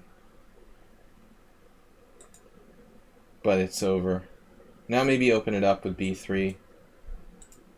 There you go. So white just needed to get through the opening, and he knows how to play chess. Tactically, he's pretty good. This is not, though. I mean, you've got him. You've got him. I mean, it looks like you've almost got something immediate. Ooh, that looks good. There's got to be an immediate win. Knight takes c4. Knight takes c4. D takes c4. Queen check. I wasn't sure, though, if we can mate black. I guess bishop a3. This is killing. So white really, like, hesitated with bishop b2. This is bad. This is bad. Bishop b2 is awful. Too hesitant.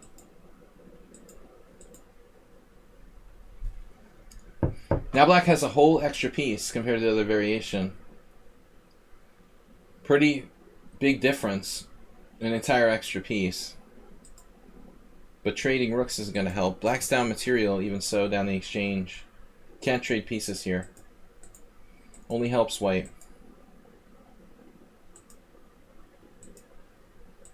It's over.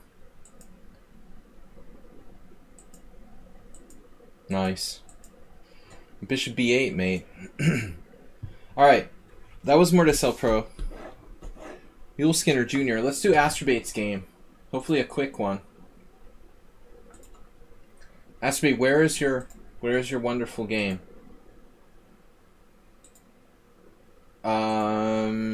Is it a game? It's not in the study, right? You must have submitted something separately. I would like to use this game as my weekly submission. I missed a really nice forced mate in 8. Forced mate, sorry. You gotta stop using those numbers, man. I thought you missed a forced mate in 8. That's a short form of forced mate in 8. M8.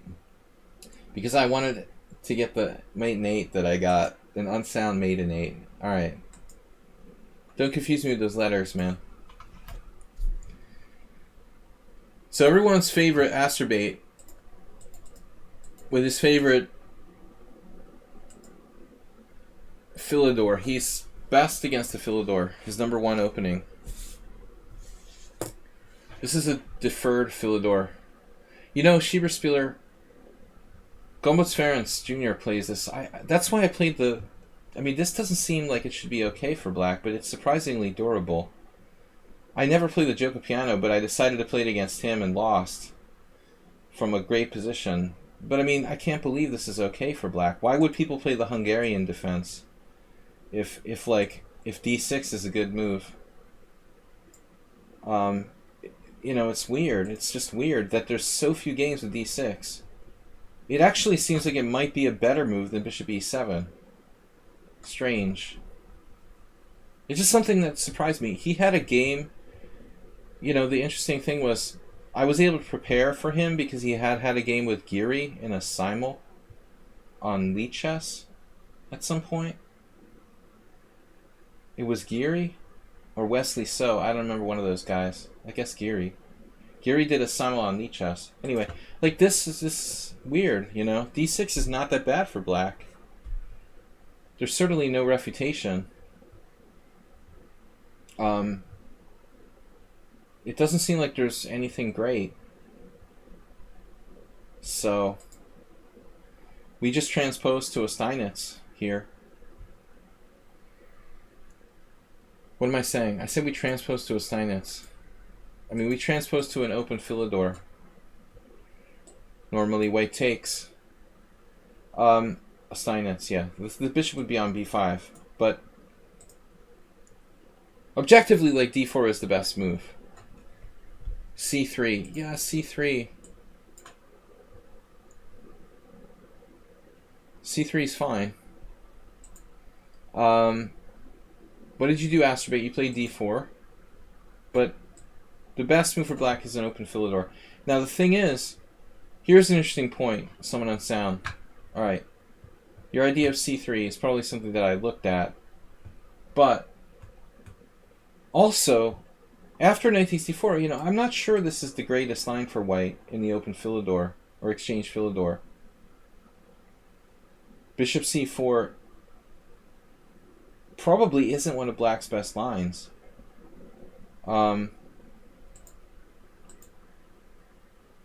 Anyways. But you're right, someone on sound. This gambit is interesting. I must have looked at this. I don't know why I declined to play this. When I could have had a chance. Well, actually, no. I'm not sure what black would have played. Yeah, he has to play that. I don't know why I didn't play this, actually. What would my opponent have played? You know, it's strange looking back on it. I'm not sure.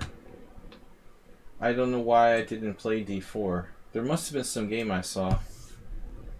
I prepared the opening, but I didn't think this was my best chance for some reason. But looking at it now, I mean, I don't see anything better than taking. Okay, so someone on sound suggestion is c3. Astrobate should definitely go for this. This is nice and active. Yeah, this is good.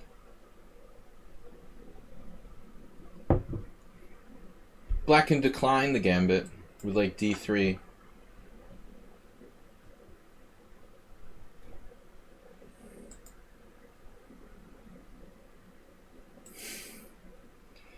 No comments from the peanut gallery. D takes c3, knight takes c3. Yeah, there's Mariotti from 1977. Maybe I wasn't sure about this, honestly. How do you play? How do you plead, someone on sound? No takes? What do you do here? Do you plead guilty? Castle.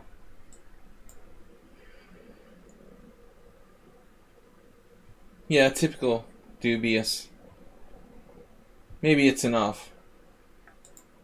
Alright, let's see what Astrobate did. So d4, h6.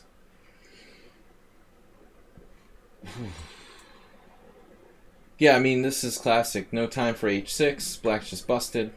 Take. You can't recapture. h6 just loses. Basically, loses. I would suppose black should try, like, bishop g4. But I mean, you're playing a dubious gambit with an extra move h6 here with black. But that's pretty lame. You know, a dubious gambit and the tempo down. You know, like this line was what I'm talking about. Black could play like, you might as well play bishop g4 right away, right?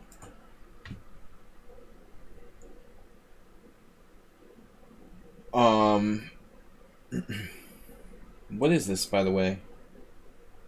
This is weird. This happened. Not convincing.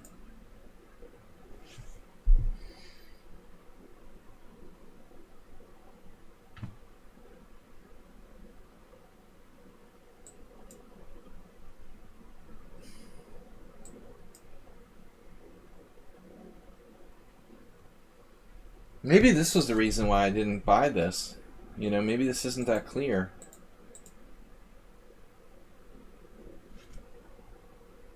What's our deal after bishop g4? Should we play c3 anyway? You guys like that better? Maybe this is better. Anyway, it's a thought for the day. h6. The problem with preparing that line was that there weren't very many games. It was so rare I didn't know what to do. Black cannot recapture here because the bishop takes f7 check. So he recaptures. And we just take on d8. Aspirate took knight takes. Sorry, bishop takes f7 check first. Aspirate got excited, but he's supposed to play queen takes here. Then after knight d8, you're just like clear pawn up. So you did bishop f7 check, scaring the living shit out of his opponent.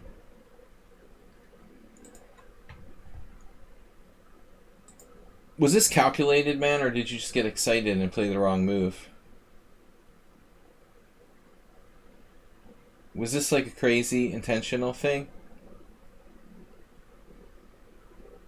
Or you just literally got excited and thought you were winning by force? King f7, knight e5. It's kind of fun. Obviously, king e8 is lost. You can't take on e5, so black's options are pretty limited. So what, you have to do the king walk here? King f6.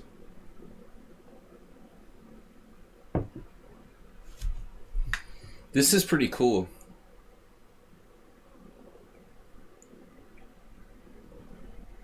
Tranquilizer had this exactly on his stream today with black, or what?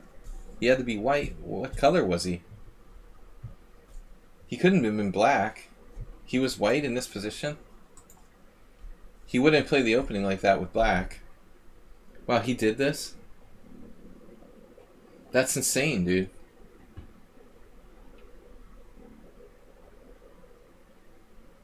What is black supposed to do? King f6 or something? Because this looks like hopeless. Check. Done. It looks like black is in big trouble. But I guess you walk out and there's no way to finish black off. There's no mate. Very likely there's no mate here. What about king e6? Is that just as good?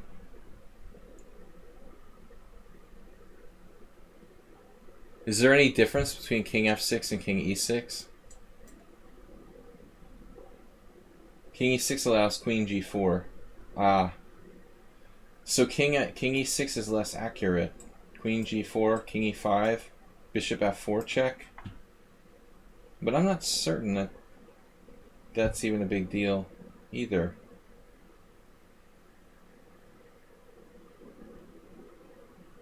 Interesting.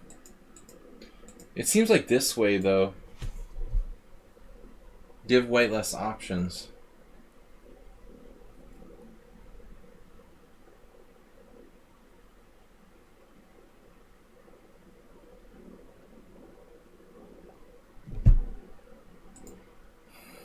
Computer says it's totally unclear. Holy crap. Queen f3 check, king e5. First it wanted to play queen f7. Yeah, it's sticking with that. Like, that's the only move. Wow. Cutting off the retreat. But you would need to run the engine for like 30 moves deep to have a clue what's going on here. It looks like white is in trouble, though. It looks like white is fighting for a draw if the evaluation is that low. But I mean, that's, you know, okay. In a computer game, for someone on sound, it's much more sound. So Astrobait's opponent did what? Yeah, the natural reaction. Running away. And then it's really the knight c4 theme. This is a common theme. Now, a4. We've had once like a game like this before from Masturbate.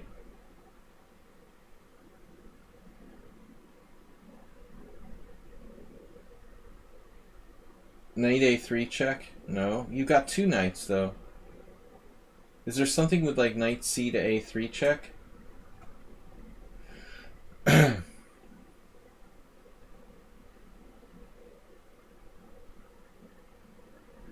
Wow, exactly the same up to king b5? That's crazy.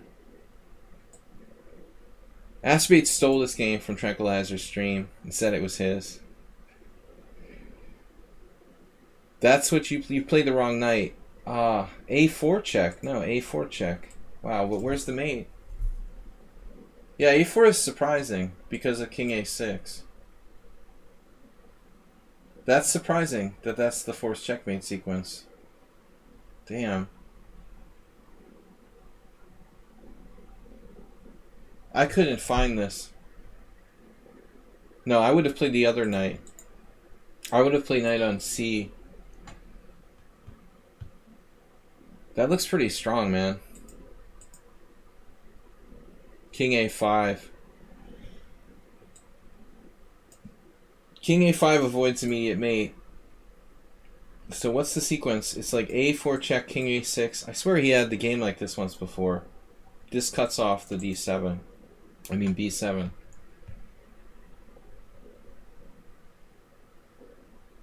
That's the point. Man, so this. Another giveaway, controlling c4. Yeah, this is impossible to find. Like, Magnus Carlsen wouldn't see the mating sequence. It's just too weird. I mean, if you gave him enough time, he would find it, but not in a short amount of time. I don't think Magnus would find it. It's too weird. Maybe I'm wrong. I could be wrong. That's the sequence. Nice. Alright, so you played this one. And now this knight is in the way, though. So would you have the same idea of knight d6? It looks like Astrobait's system works similarly. But there'll be a problem, like if black physically plays b5, right? This is the problem. If you try to do something fancy, you get this.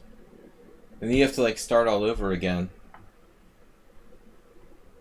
Then maybe queen b3.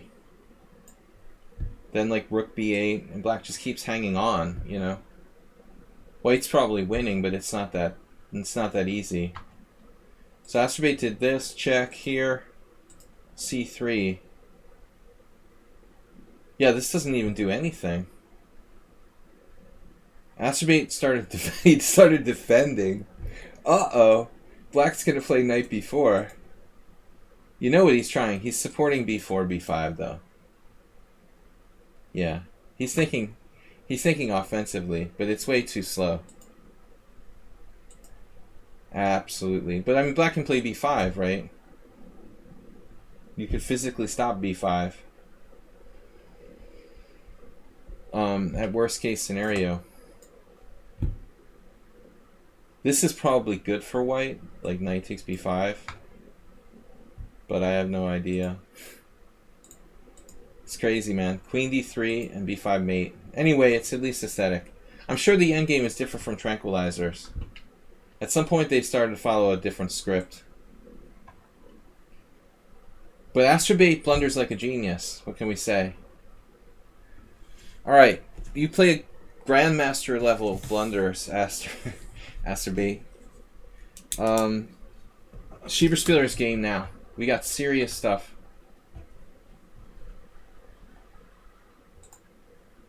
Serious stuff from Schieberspieler, whose messages now come through. Or at least they did. Alright, the only win of my last Division 2 season. You lost also one game, so I ended the season with a decent 50% score on board 3. I thought you were board 2. Wow, so you were board 3 last season? Alright. Oh, against Boguslavski. Oh, I remember. Wait. No, I don't remember. I remember you played Boguslavski somewhere else, right? You played Boguslavski in a tournament. Didn't you fail to beat Boguslavski? He's not that bad.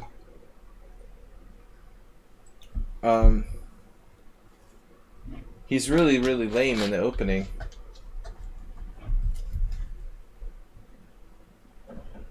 He basically almost plays for... It seems like he's playing for a draw. Okay, so knight f3, knight f6, d4, d5, c4, e6, g3...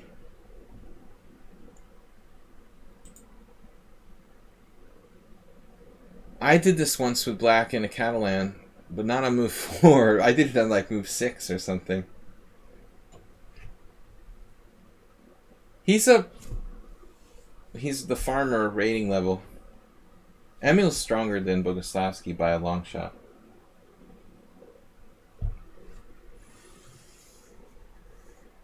Yeah, I mean, Boguslavski, I don't know how he got IM. He's a solid FM, I guess, but it's hard to believe he was really an IM. But he's pretty old. He's not young. I mean, he's got to be over 70. Knight e4, bishop g2, bishop d6. I mean, when I was younger, I remember him, he was consistently around 2300. I mean, if he was 2300 when he was around 60, you know, that's normal. He was, he probably never got more than 2401, though, for an ELO rating. I'm almost certain. If he made IM, it had to be like 24.01 or something, maximum. Bishop d6.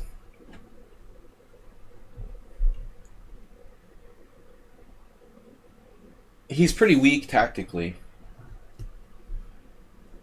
And he plays like weird stuff.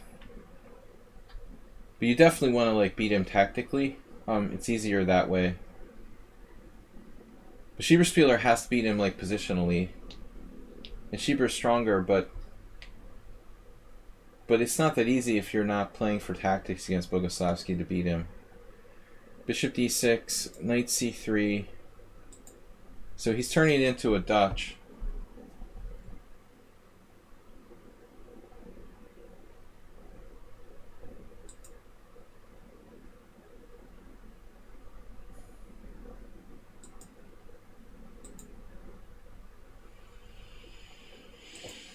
So, if you were to castle here, right?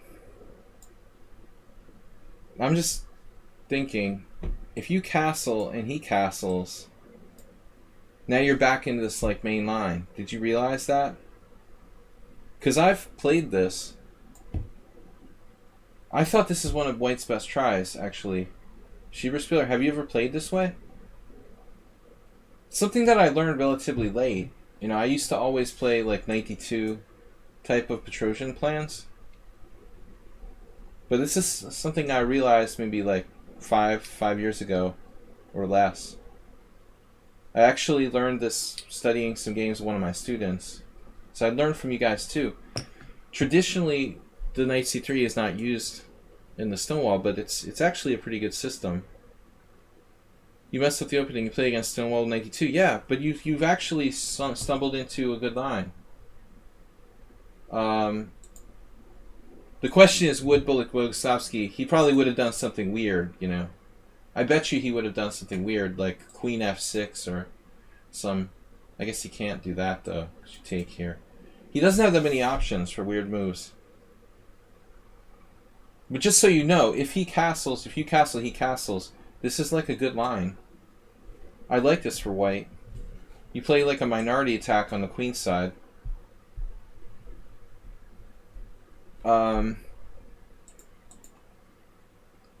Flash of Steel, thanks for subscribing. Yeah, you got to submit a game by a message here on lichess. It's better if you submit them early.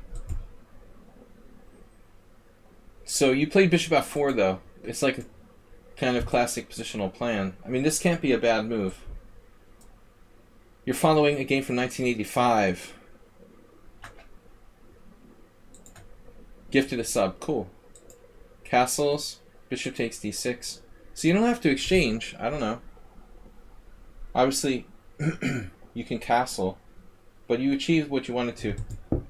So what do you think? Do you think he should take here on g4? I mean on f4? Maybe he should at least mess up your pawn structure. I remember one time I lost a bad game with white somehow in some sort of... It was with the knight back on b1.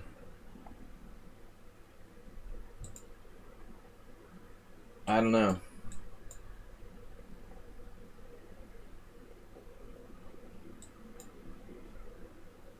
Portish versus Dolmatov, 1988. Black actually has a fairly solid score here in a few games. I don't know. I feel like if Black's going to play, he ought to take there. But alright, whatever. It's not like it's a blunder.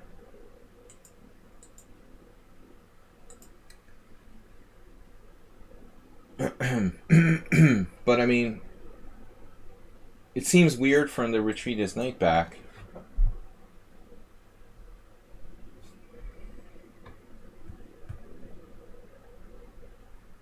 He wants to use the knight to like trade off your knight on f7 or something.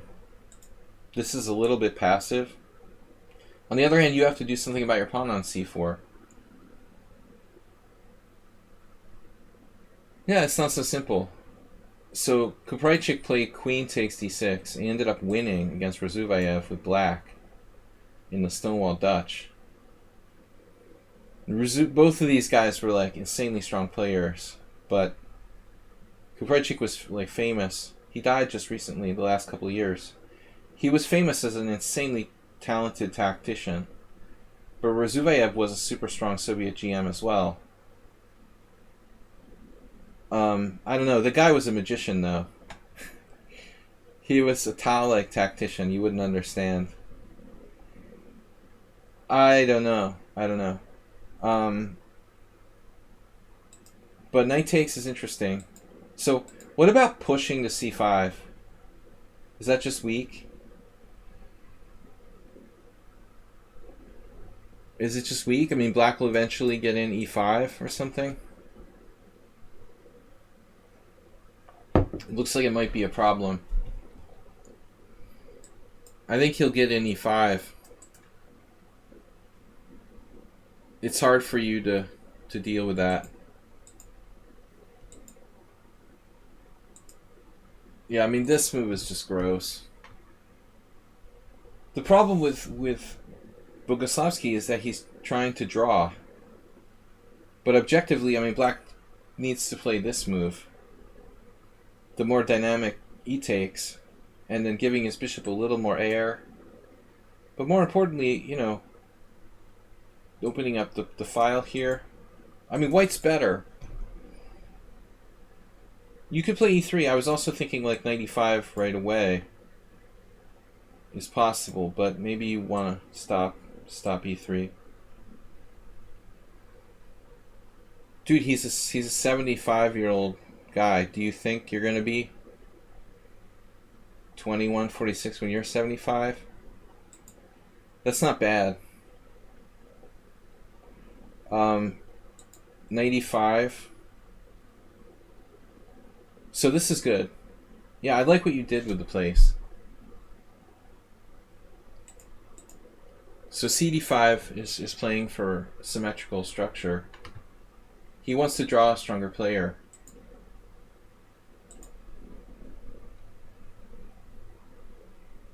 So he didn't like knight c6 with the backward pawn on the c file. Plays knight d7. And you don't really want to trade pieces, right?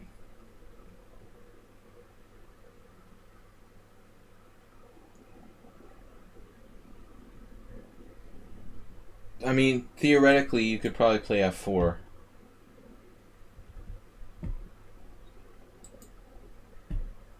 Computer thinks that white is worse here? Wow.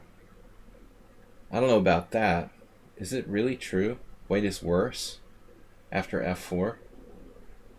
Yeah, it's changing its mind now. I don't think that white is worse. But I definitely don't want to trade on d7. So this is normal. Schieberspieler has... He's trying to avoid exchanges and then set up like maybe tactics on this pawn chain.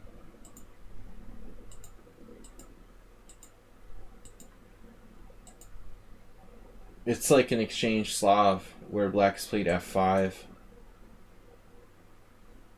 You also have the Capablanca queen maneuver, but this is a very strong outpost square.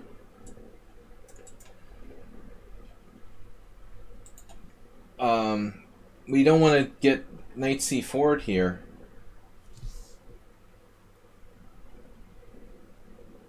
Is that a problem? I mean, can he play that? The one thing is we can pretty much bank on him not finding any tactics. This looks a little scary to me. What are you going to do after knight c4? Can you really take that pawn? Damn, dude. I'm scared.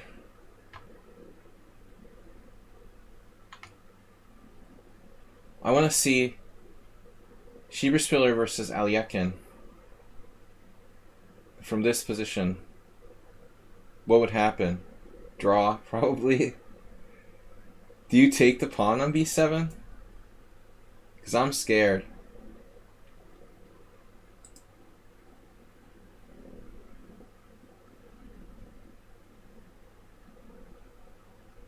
You're going to have to get it out of there eventually, though. Yeah, you have to have a plan to get it out of there. Exactly.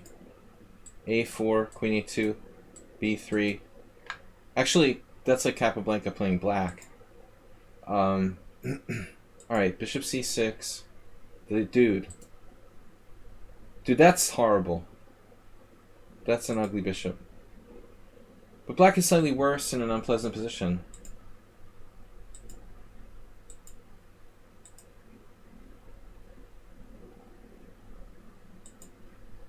Oh my god.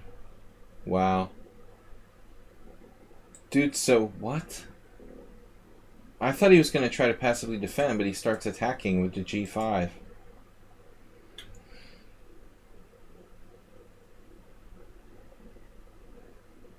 I mean, it is a normal move in the Stonewall, but it's not normal to play like c takes d5. See? I mean, in that structure, with the e-pawn on c6, this type of g5 seems more natural. But he's like two different things. Like, on the one side, he's playing the Slav exchange. Now, on the other side, he's pretending it's like a normal Stonewall. I don't agree with this move after the way he played previously. You know? But he must be getting kind of confident here. So now you have the file. The e5 square. I bet Schieberspieler couldn't beat a strong engine from this position. Maybe. But I mean, you are probably slightly better. I guess. I mean, I'm assuming you're not clearly better. Computer gives you a pretty big edge, though. But I mean, Stockfish always exaggerates. I think it's like a slight advantage to white. Finally, he played knight c4. We're setting ourselves up for an endgame you might like with like bishop versus knight. Trying to trade queens. Objectively, I'm not sure if you should do that, but you're a much stronger player in this type of position, so you now have access to the 7th rank. I haven't played Boguslavski that many times. I've only played him like twice, so I'm not an expert on how he plays. But I've watched him play a lot of other people and got impressions about his play. Let's see, knight takes b4, rook f7, bishop f1, f4. This was a good idea, of course. He covers the 7th rank. So after knight takes b4, you felt confident.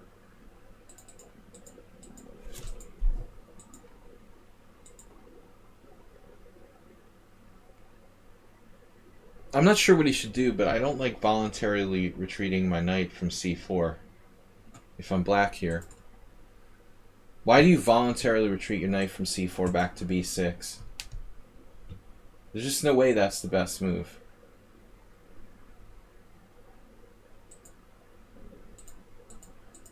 So you're confident after knight takes b4.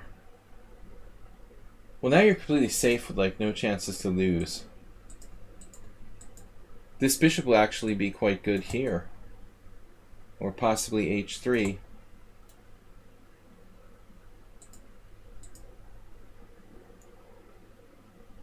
He's completely tied down to the pawn on a7.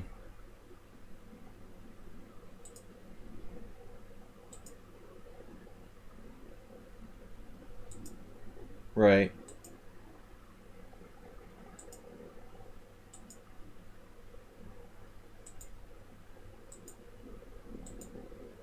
Back again. Now this and this and this. All the pawns are targets. It's funny because Schieberspieler has 3 isolated pawns on d4. Actually, your structure is worse, but your pawns are kind of harder to attack. And you're coordinated better.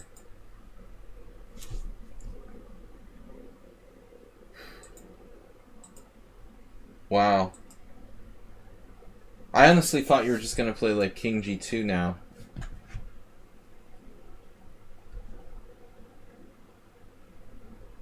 If you just played king g2, he has time to defend? Or what? You say you're not a tactician. I would have just played like the safer move here. Probably with white. That's what I would have done. I missed this entirely. That's not easy to miss, though. It totally works. I guess I forgot you have 2 rooks here. It's been a long night. So black can't take. It's a simple and very deep idea of playing f3. I forgot you had 2 rooks. Now d5 goes. He can't even trade pieces. It's over. It's just like magic. White has a crushing pass pawn in the center, a 2-on-1 majority on the king side. You're 2 pawns up. Yeah, it's just totally over. Magic. Poor guy, though. He never sorted out his knight on c4. But I think, the lesson to be learned from this is you don't play the Stonewall Dutch and play like c takes d5. I mean, pretending it's the Slav exchange variation.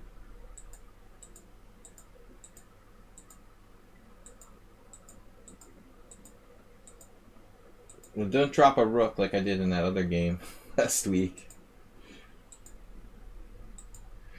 Alright, rook a8 is coming next. Yeah, I mean, I don't know, but I just don't understand. I don't like this type of structure for black. He should play the Slav if he wants to play boringly. But honestly, for me, You gotta take with the e-pawn here. Computer prefers the c takes. I don't know. Maybe it will change its mind if we give it enough time. I think this is a better move. It's not the greatest Stonewall, though. I mean, Schieberspieler traded off his good bishop. This is not good. You know, you're not supposed to allow your dark square bishop to get exchanged off. That's his best attacking piece in the Stonewall traditionally. So his chances of attacking aren't, as good as normal with those dark square bishops off the board. But this is a more dynamic pawn structure for him, theoretically. All right. Anyway, good game, Schieberspieler. Thanks for sharing. Sharing is caring. And we've got almost very little time left. So, Summon on Sound, WJ Loof, Jim, and Move 11. We're going to quickly go through the rest of these games. Synctum Upset Analysis, it's too late. George W. Bush. George W. Bush sent in a request. Who's George W. Bush? Is that, is George W. Bush the player that was in the stream earlier? Yeah, it's Flash of Steel, okay. If we get to that game, but the one by Sync Them Up is too late. I can't do that many. We've got too many. Thanks for you guys supporting the stream, though. Where's Summon on Sound? Here. Summon on Sound. I have to go through these a little quicker because we're running out of time. Summon on Sound's Unsound. Black game.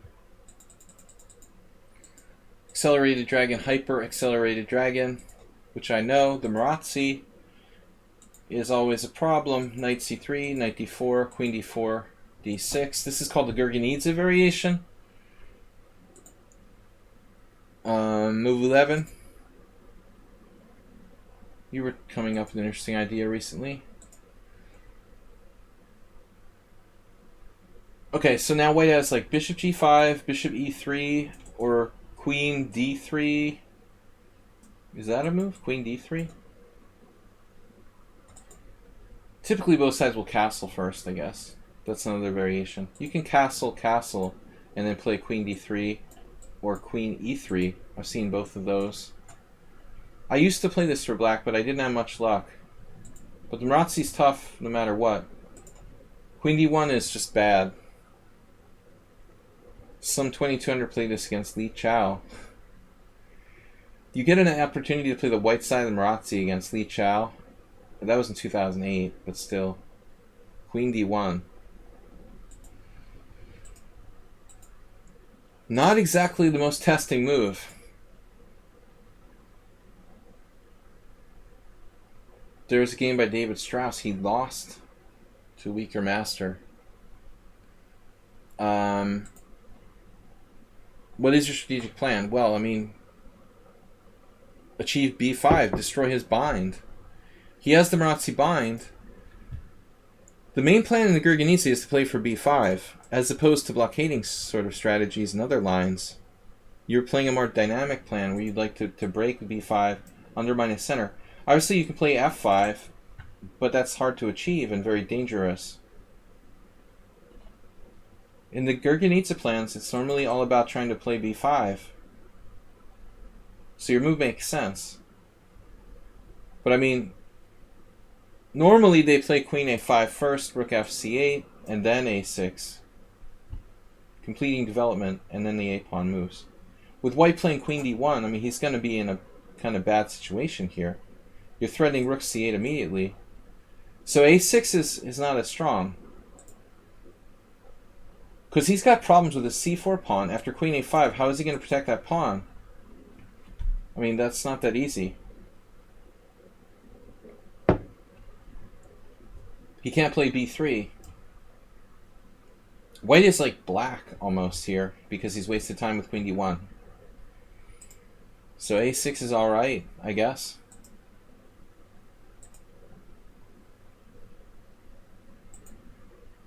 But I mean, I feel like your queen and your rook are boxed in. See, this queen should be out here, and your other rook should be on a8. So it can go to b8. That's the standard setup. Queen a5. Queen a5, let's say rook c1, rook fc8. You know this, Summon on Sound. b3 and then a6.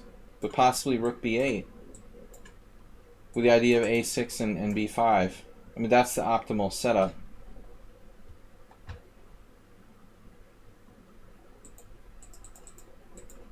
But I thought you knew that. Now your queen and your rook are like bottled up. How are you going to use your f rook? You're threatening b5, but he just plays queen d2. He didn't play queen d2. Holy crap. Alex Yermolitsky playing the black side of the Marazzi against Portish in 1996. I just saw a Yermolitsky game where he was white, and I thought that suits his style. Same year, ironically. Portish, of course, was already, like, basically retired by 1996. At least at the seriously competitive level. He was semi-retired by this stage. Though he played for another 10 years. Off and on. It's surprising to see Yermo playing the Accelerated Dragon. That's kind of weird.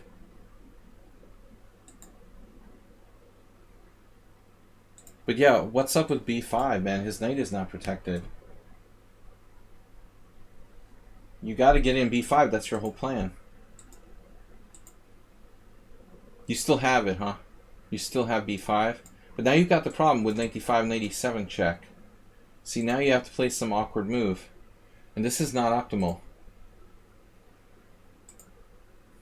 I like e8 better because it protects the e pawn. But you've actually misplayed this. And then white gets too aggressive with f4. I mean, I guess he should play like normal. On the other hand, you're threatening b5. I mean, that's a serious thing. Maybe he just plays knight d5, right? And it's like equal.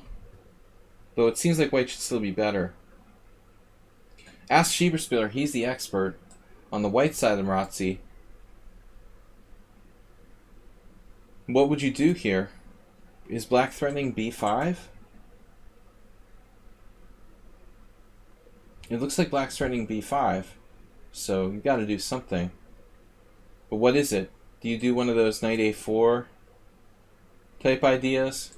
Do you do knight d5? My fear is that black's getting in b5. Like, we can't wait because there's too much pressure on c3.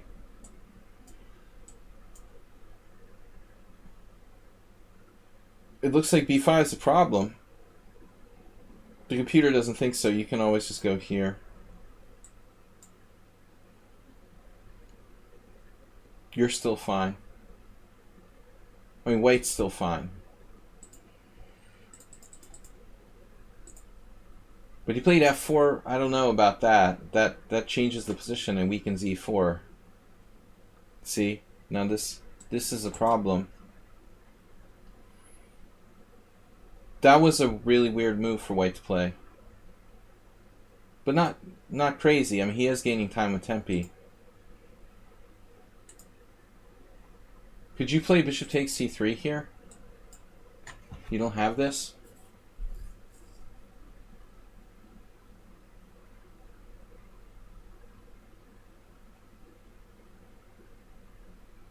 I mean, the point is you're on c3, you're on e4. So what happens, like rook takes, knight takes? I don't get it. Queen trade, queen trade. Queen trade, rook takes, knight takes e4, hitting the rook. And then takes, and then takes, and then takes. And you have to go here. Oh my god. Schieberspieler is a genius. Fawn takes f7 and then you lost. Black is losing. That's funny. And then check and take the knight on c3. Just when it looked like black was getting out of the water. That's crazy. You can't take on e4. You have to play here. But that's alright. Black achieved the queen trade, so the attack is not that devastating. This would have been alright for black. Move 11 would have held the draw with bishop takes c3. Maybe this isn't so bad, though. I mean, you have bishop e8 if you have to. I don't like it, though.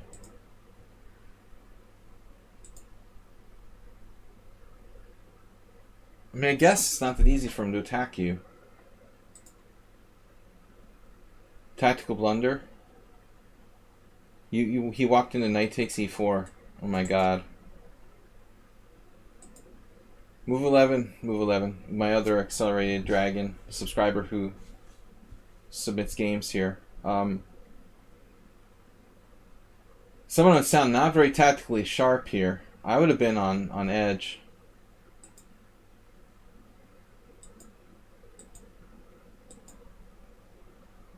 No, white just lost his mind. I mean, what does that do?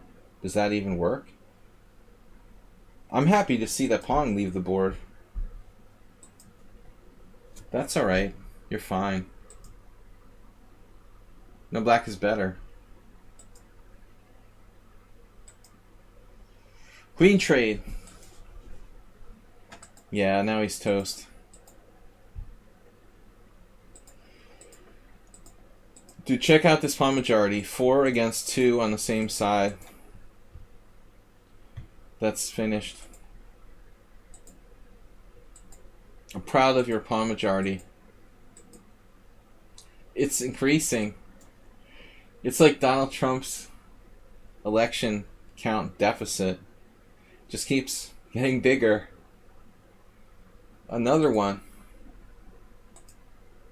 Damn. That's it, man. This is over. So there's another dimension to the Someone on Sound game. The end game. Learning the rook end game. And f3. h3 was kind of clumsy. Maybe it works. That looks very clumsy, dude.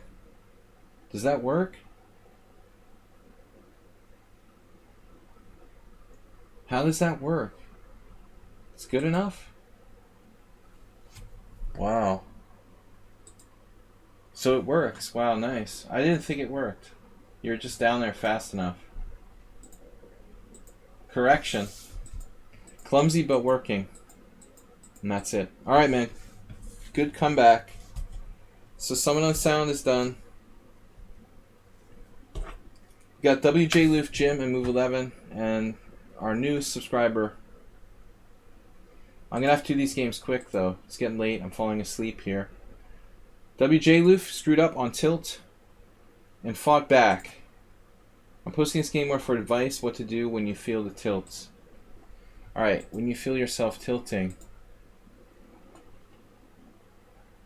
Well, the first sign is like Alcoholics Anonymous, right? I mean, the first... I've never been to Alcoholics Anonymous. But I'm drinking beer every stream, so I don't know. Obviously, if you recognize you have a problem, you're like way ahead of the game, man. I mean, if you can feel yourself tilting, that's 90% of the battle right there. If you know you're tilting, then you know you're all right.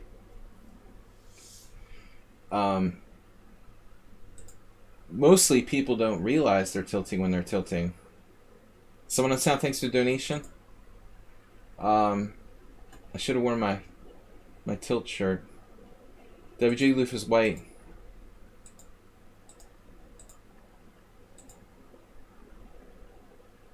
This is a very good line for black. So you didn't know the theory. This like line with A6, the O'Kelly variation, named after the Belgian Grandmaster. It doesn't sound like a standard Belgian name, but he was actually Belgian. O'Kelly de Galway, right? There's two good ways to play this. You either play c4 or you play c3 and play a c3 Sicilian. Natural move d4 is not very good for white.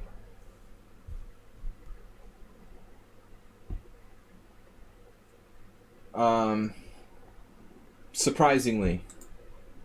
Wing Gambit. Yeah, the Wing Gambit is improved.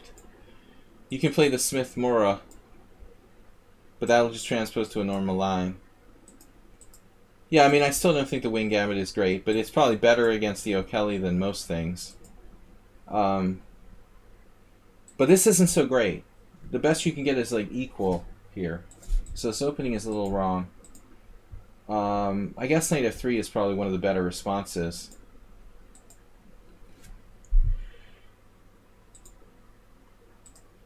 Wow. I don't know Kishlazla, but Eingard is a very strong GM. He actually played h6 here. That is a weird move. How the heck?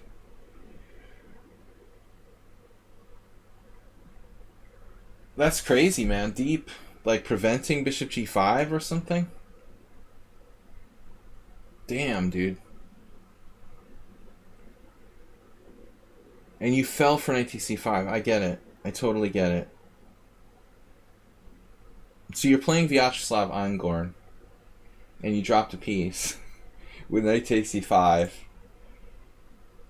Yeah, I mean, it's time to go home, get a hot shower, you know, have a martini or something.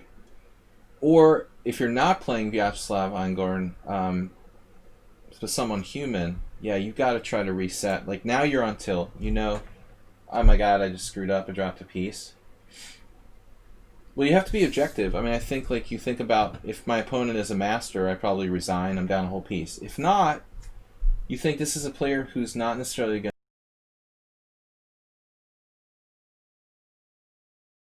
be as objective as possible. Try to say to yourself, okay, I'm down a piece, what do I have for it? I have a pawn. Maybe I have a very slight lead in development. I can castle. So what happens here? Knight c3, queen e5. You're not just down a piece for nothing. Like, even here, it doesn't seem like much, but you have a safer king. You're about to castle. You have a pawn, but an important pawn, you know, a central pawn. I could see a master even losing this position. Actually, it's a slippery, dangerous situation for black, because they'll often take it for granted that they're automatically going to win. This is a good time to bear down, really. You know, so I've won a lot of bad positions in my life. I'm pretty much a fighter. So here, it looks like you have counter chances. You definitely don't give up and tilt here. You know, you should be objective. Ask yourself about an objective evaluation of the position. If you're down a piece for nothing, you go home, you have a shower. Here you have some compensation. You have a pawn, a strong pawn, your king is safer, you have some development, his queen is exposed. I'm not going to go in complete tilt here. I can see legitimate chances for winning this game. Castles is good. Now bishop b4. His king is still in the center. And you can burn your bridges behind you. You know, there's no half measures. You have to go for it. You know, because if this guy gets away, I mean, he's definitely going to win with the extra piece. So I think be as aggressive as possible here. Take chances. Even if you have to sacrifice more material, you have nothing to lose. What's up, Thomas Reinson? This is an interesting attempt. It might be a good move. The other option, obviously, is like f4. I want to try to get him with f4, e5, gaining space, kicking his knight from the center. Obviously, the downside could be trade of queens. We don't want a trade of queens. Or him getting castle. You know, this position. But look how this could fall apart for black in just like a move. Already, he's like screwed. He's losing the piece back immediately because you're going to have like bishop h7 check. So it's pretty easy for black to mess this up. I wouldn't be on tilt. Your chances are legit. I'm not sure about knight d5. I think you have a problem here. He takes and then castles and he's out. That's just too easy for him. Take, castles, he's out. So that's not going to work. You need something more constructive here. Some sort of developing move. But I like f4 and the idea of e5. And I think you still have reasonable chances. if queen h5 trying to trade queens, I mean, honestly, even there, like, even after the queen trade, you know, you still have some chances here. Knight d5, bishop c5 check, king h1. You're threatening knight c7. You might be able to trap his knight with, like, e5 and g4. So it's not, even this wouldn't be hopeless. But I would try to avoid trading queens. I think your chances are decent. This was a secondary mistake. So it looks like here, you're just like, whatever, knight d5. And you didn't calculate. He's just out. Queen g4? Where? After pawn takes, castles? Like here? Ah. So even there's some hope. Yeah, it's still not over. You've got some hope. A little sneaky astrobate-like trick. I'm not going to bet any money on it. It's not like a guarantee. But alright, he makes another mistake now. And you're live. Development. I like it. Again, b4 is interesting. That's a possibility too, sacking a rook instead. Bishop f4 takes. You got a lot of development here. But this was like total blunder, I guess. Too much material.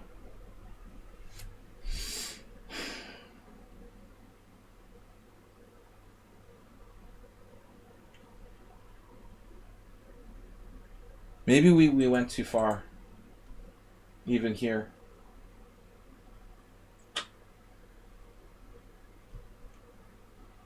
Let's just go from here. Alright, bishop f4. I'm not sure. I was going to suggest other stuff like b4 sacking a rook. This might be a good try. It's probably not enough, though. Probably not enough. You could just play like rook b1. But again, he's like trading a lot of stuff. And I don't think you have that much left. This was too much, and now you're down too much material, and you just like went completely berserk. But you're down 2 pieces now. Keep following the advice, you know. Don't panic. Hitchhiker's Guide to the Galaxy or whatever. Even 2 pieces down, Astrobate wins a lot of games against masters. Yeah, rook b1 instead of e5. Even here, I mean, bishop g3. You have to not lose your mind. Try to envision ways you can win, you know. Try to envision how you could possibly win. That way you can set traps. If he castles, we still have these sort of cheap tactics based on h7. I mean, it's not completely hopeless. But this is just, yeah, really going on tilt now with e6. And that's lucky. Sorry. It's lucky he took that way. I mean, e6 is really beyond reasonable now. I mean, he just takes like here. I think he could even probably take your... He could probably even take your bishop. But I mean, if he wants to be on the safe side, this is... I think e6 goes too far. But you luckily... You had strong stuff here. Actually, I mean, bishop g6 check. Bishop d6 is very interesting. Now you have a lot of chances, but this is a weird move. And he misses like knight takes f4, which is game over. This is totally game over. After knight f4. I mean, for that matter, he could have played bishop e1. Sorry. Bishop e1 not as good, though. I want to get rid of that bishop. And it actually controls this square and this square. I would just take on f4. Yeah, you went crazy. But you got lucky. So what happened? Knight c3, queen h5 check, king e7. You grab that. And chances are there now. Black's totally undeveloped.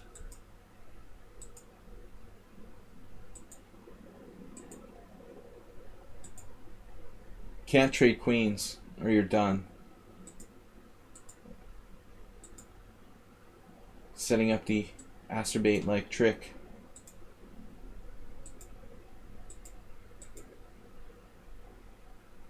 That's nice. That's a tactic puzzle move. And he takes a mate. But, you know, I think it's important not to lose your composure. Alright. Nice mate at the end, though. Was there a mate in 2 with bishop g6 instead of queen c7? Interesting.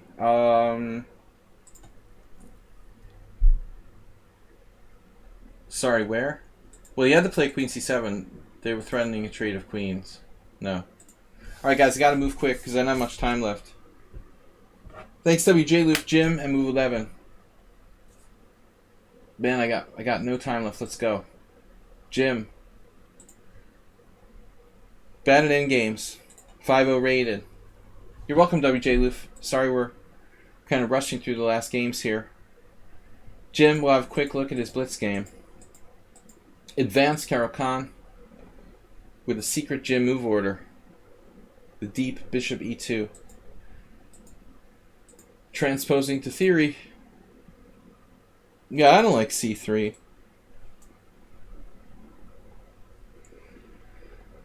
c3 is lame. Lame.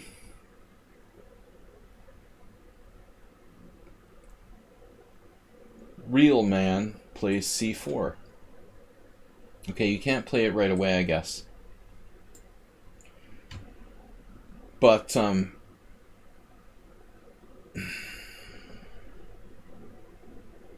I guess you should castle or play bishop e3. Those are your two options.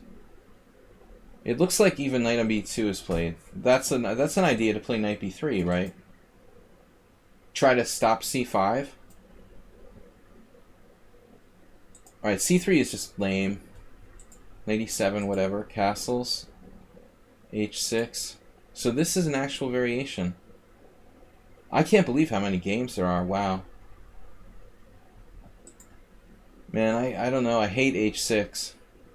I can't express how much I hate h6. But I guess against c3 you can do anything. Honestly.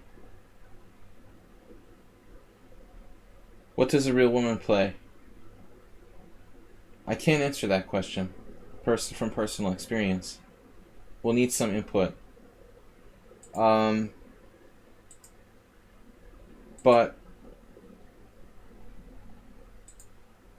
yeah. I'm surprised how many people have played c3.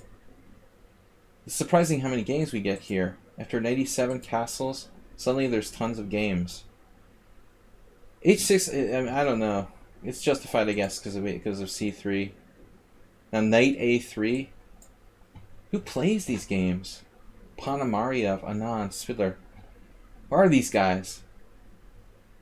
I guess I need to get up on my Caro-Kann advanced variation with c3. There's a surprising amount of games here.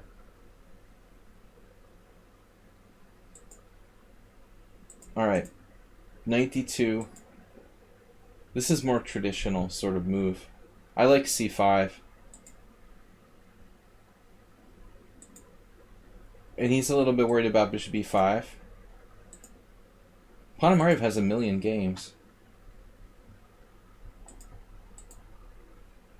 Alright, so black plays c5, you take it, and then he doesn't take it. He plays knight c6. So what's the big deal with this? Bishop e5 check, and black just goes back. So that seems better. He played knight c6, and then could you play b4? Ponomarev Navarra, 2016. It's awkward to play knight b3 and block your b pawn, I guess.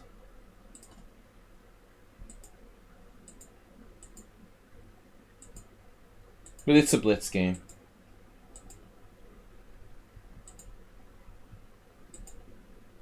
You finally played c4.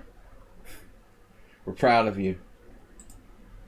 So here, this is cool.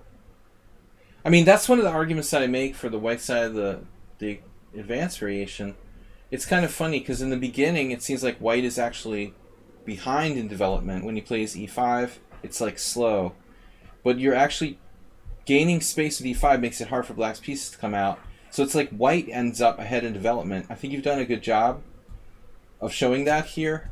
You know, the system that looks like it takes a while to get it moving, and then you're actually the one playing for for the development advantage and like opening up positions. So this worked out pretty well, even though the opening was maybe not perfect. You got the kind of thing that we're hoping for, opening the game, and Black's king is still in the center.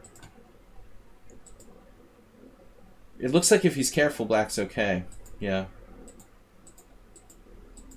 So it's equal. Looks like a draw. King to the center. Wow. At this point, I would be like, okay, draw. G4, okay, I guess it's not bad, but I mean, you have a minority of pawns on that side. In an endgame, I'm not sure you really want to be moving these pawns. You might make it easier for Black to... I just realized you're down a pawn, and I said it was a draw. You're down a pawn. Wow. I did not realize that Black is up a pawn. You've actually sacrificed a pawn here. Yeah, I didn't realize we're down a pawn.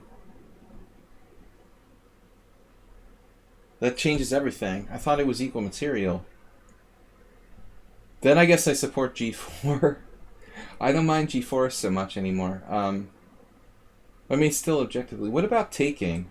Isn't this kind of important? If that pawn is isolated, maybe it becomes a weakness.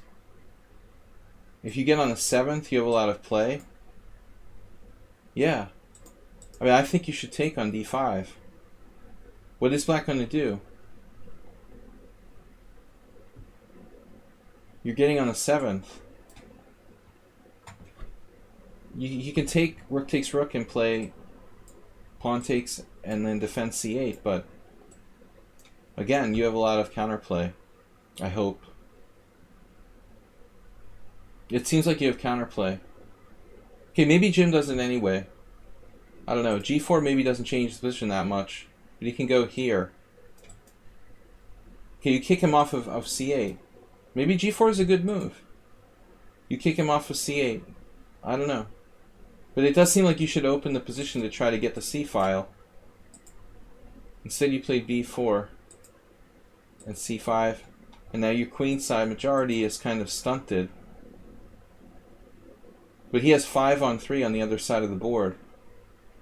So, I don't think this was right.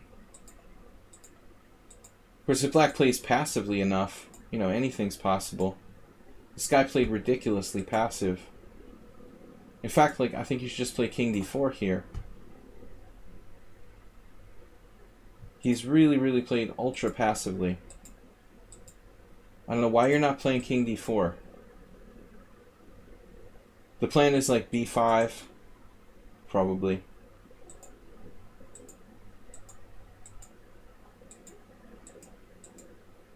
And they just lost his mind. Black's like lost after this mouse slip. Shieber Spiller would give you a tough time here with Black. But this is crazy. He just like hands over the whole game. Rook F1 is more active. Your rook isn't active on this file. You need to go to the F file.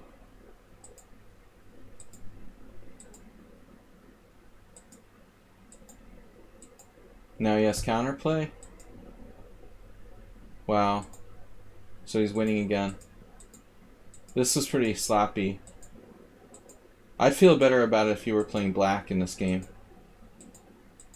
Anyway, alright. No, I mean, you came back and then you let it go again. The endgame wasn't perfect. Black played really passively.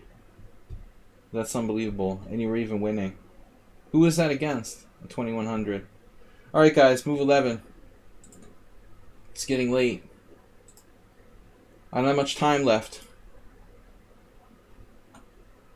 Move 11 and Flash of Steel. I'll take a quick look at your game that you submitted. Alright. Move 11. Spanish Steinitz with C3. Okay. I was looking at something like this today. So, the other option here is to just play like H3.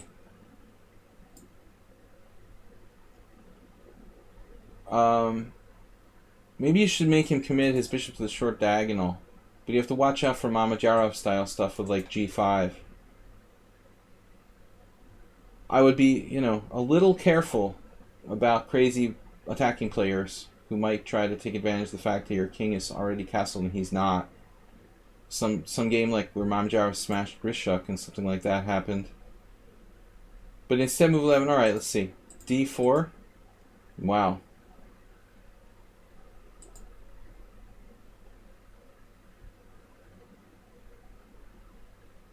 What is this? Just good for white? Why not take? What am I missing? Yule Skinner. What's up? I gotta go, guys. Last games here. Move 11, I mean, is this some crazy line here? Does he do that? Maybe this isn't so bad.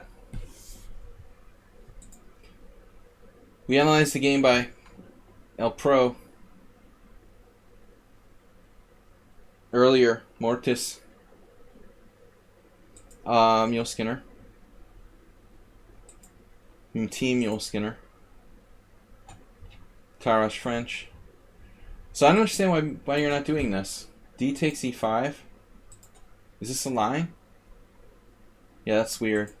Move 11 gave him too much credit here. Playing this. Too much credit here with Rook E1. After Knight D7, he has almost like a normal setup. This seems totally viable for black. He plays Knight D7. It looks like he played the freaking Nimzovich defense or something. He snuck his bishop illegally across this diagonal. This is actually not that bad for black. You have to take on E5 there.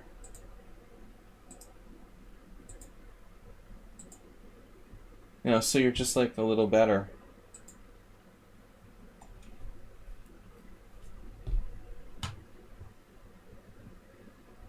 This has happened in a real game.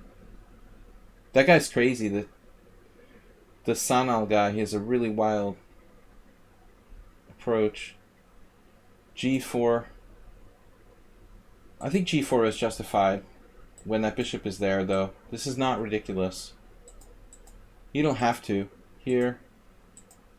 This is solid play by white. Now the point is you have Knight H4, actually. You have Knight H4, man. And what's he going to do? This doesn't work. You just take on G6. Is what pawn hanging? Is the pawn just hanging? Oh. Simple questions like that. We're tacticians here. We don't take obvious pawns. It's just hanging. Jeez. Ask an obvious question, get an obvious answer. I want to play Knight H4. I play for positional chess. Only. This doesn't work, or does it work? It works, right? There is a complicated line here. Take, take, take, take, and an F5. Ironically, like maybe this didn't work. Black has this. So obviously move 11 should play the normal move. Pawn takes. Yeah. Extra pawn would be good, move 11.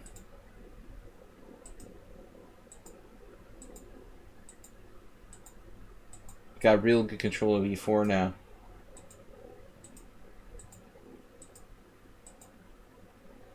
Yikes. Now we have a problem. Man, this didn't go well. Okay, what about Queen F3? I guess this contains a threat, though. It looks like move 11 got kind of fortunate here to get out of this awkwardness. And this is like, wow. That's a crazy move.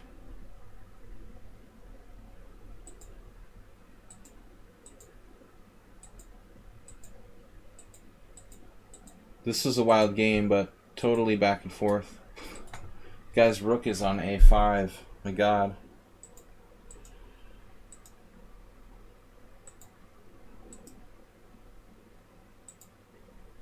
Yeah, I don't think you made the best move now.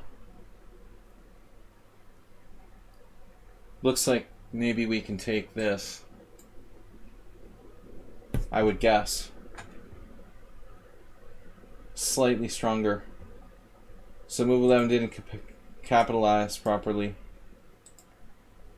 But I guess that's not bad. We'll take a rook. Oh, you got that check. So it was right. He had to do that. Oh man, you could have played that and you didn't. This is the key. I knew it wasn't good to let this diagonal open up, or file, or whatever. Rank. Yeah, this is a messy game, man. Just to kind of give him the exchange back. And you're winning. Alright. Yeah, very, very awkward. Lots of mistakes there. I know it was just a blitz game. What was the time control? Yeah, 5 plus 3. 10 plus 3. Lots of simple mistakes.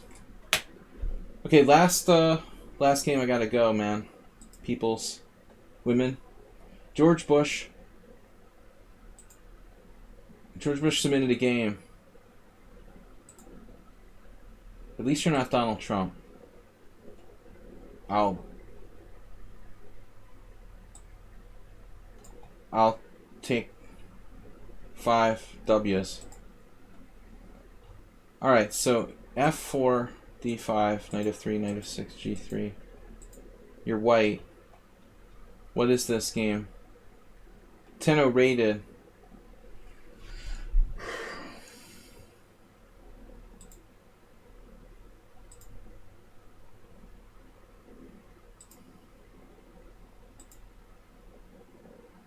Yeah, I guess black would normally play G6, bishop G7. Typically, in this type of line. I'm not a big expert on the bird opening, but it's a reverse Dutch. So this also makes sense, though. He's trying to get control of E5. If black hits an E5, they have a solid game. I don't know if there's anything you can do to stop it, really. This is like... I'm a little nervous they can castle queenside and go like berserk here. So I think it looks like you should probably play like H3. This doesn't look so bad. Take with the queen and just deal with the situation.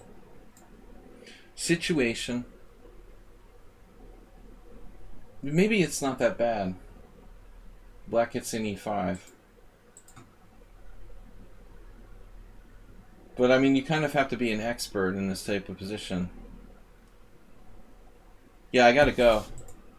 This wasn't really expected. You have the 2 bishops. I mean, that seems like the best thing to do. I would be nervous about playing king h1 because he could just go nuts here with like h5. It seems like now... Yeah, this isn't as good. Takes out your white square bishop. If he just exchanges everything, he's better.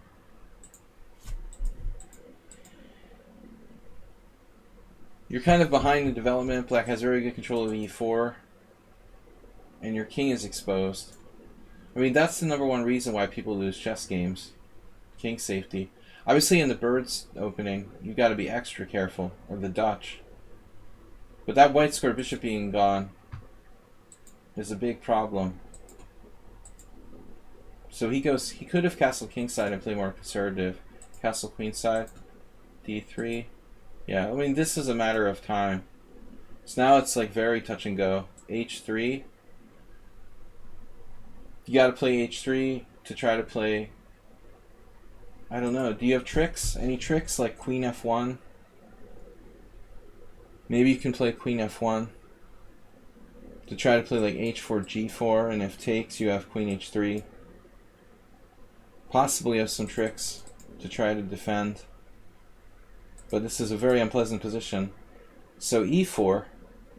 Maybe this was a good try. Get your bishop out. You are stopping h4. You're threatening that. I didn't see that either. Yeah, I mean, I don't know. I don't know. I would have probably tried something else here. But e4 is natural. What do we do? Take the offending pawn. I'm not convinced, you know, that we're dead.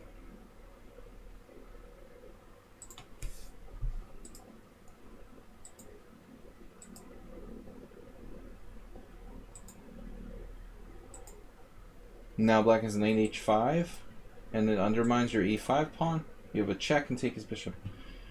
So it looks okay. It actually looks okay. Yeah, he missed that. So what's the point? I mean, what's he supposed to do here?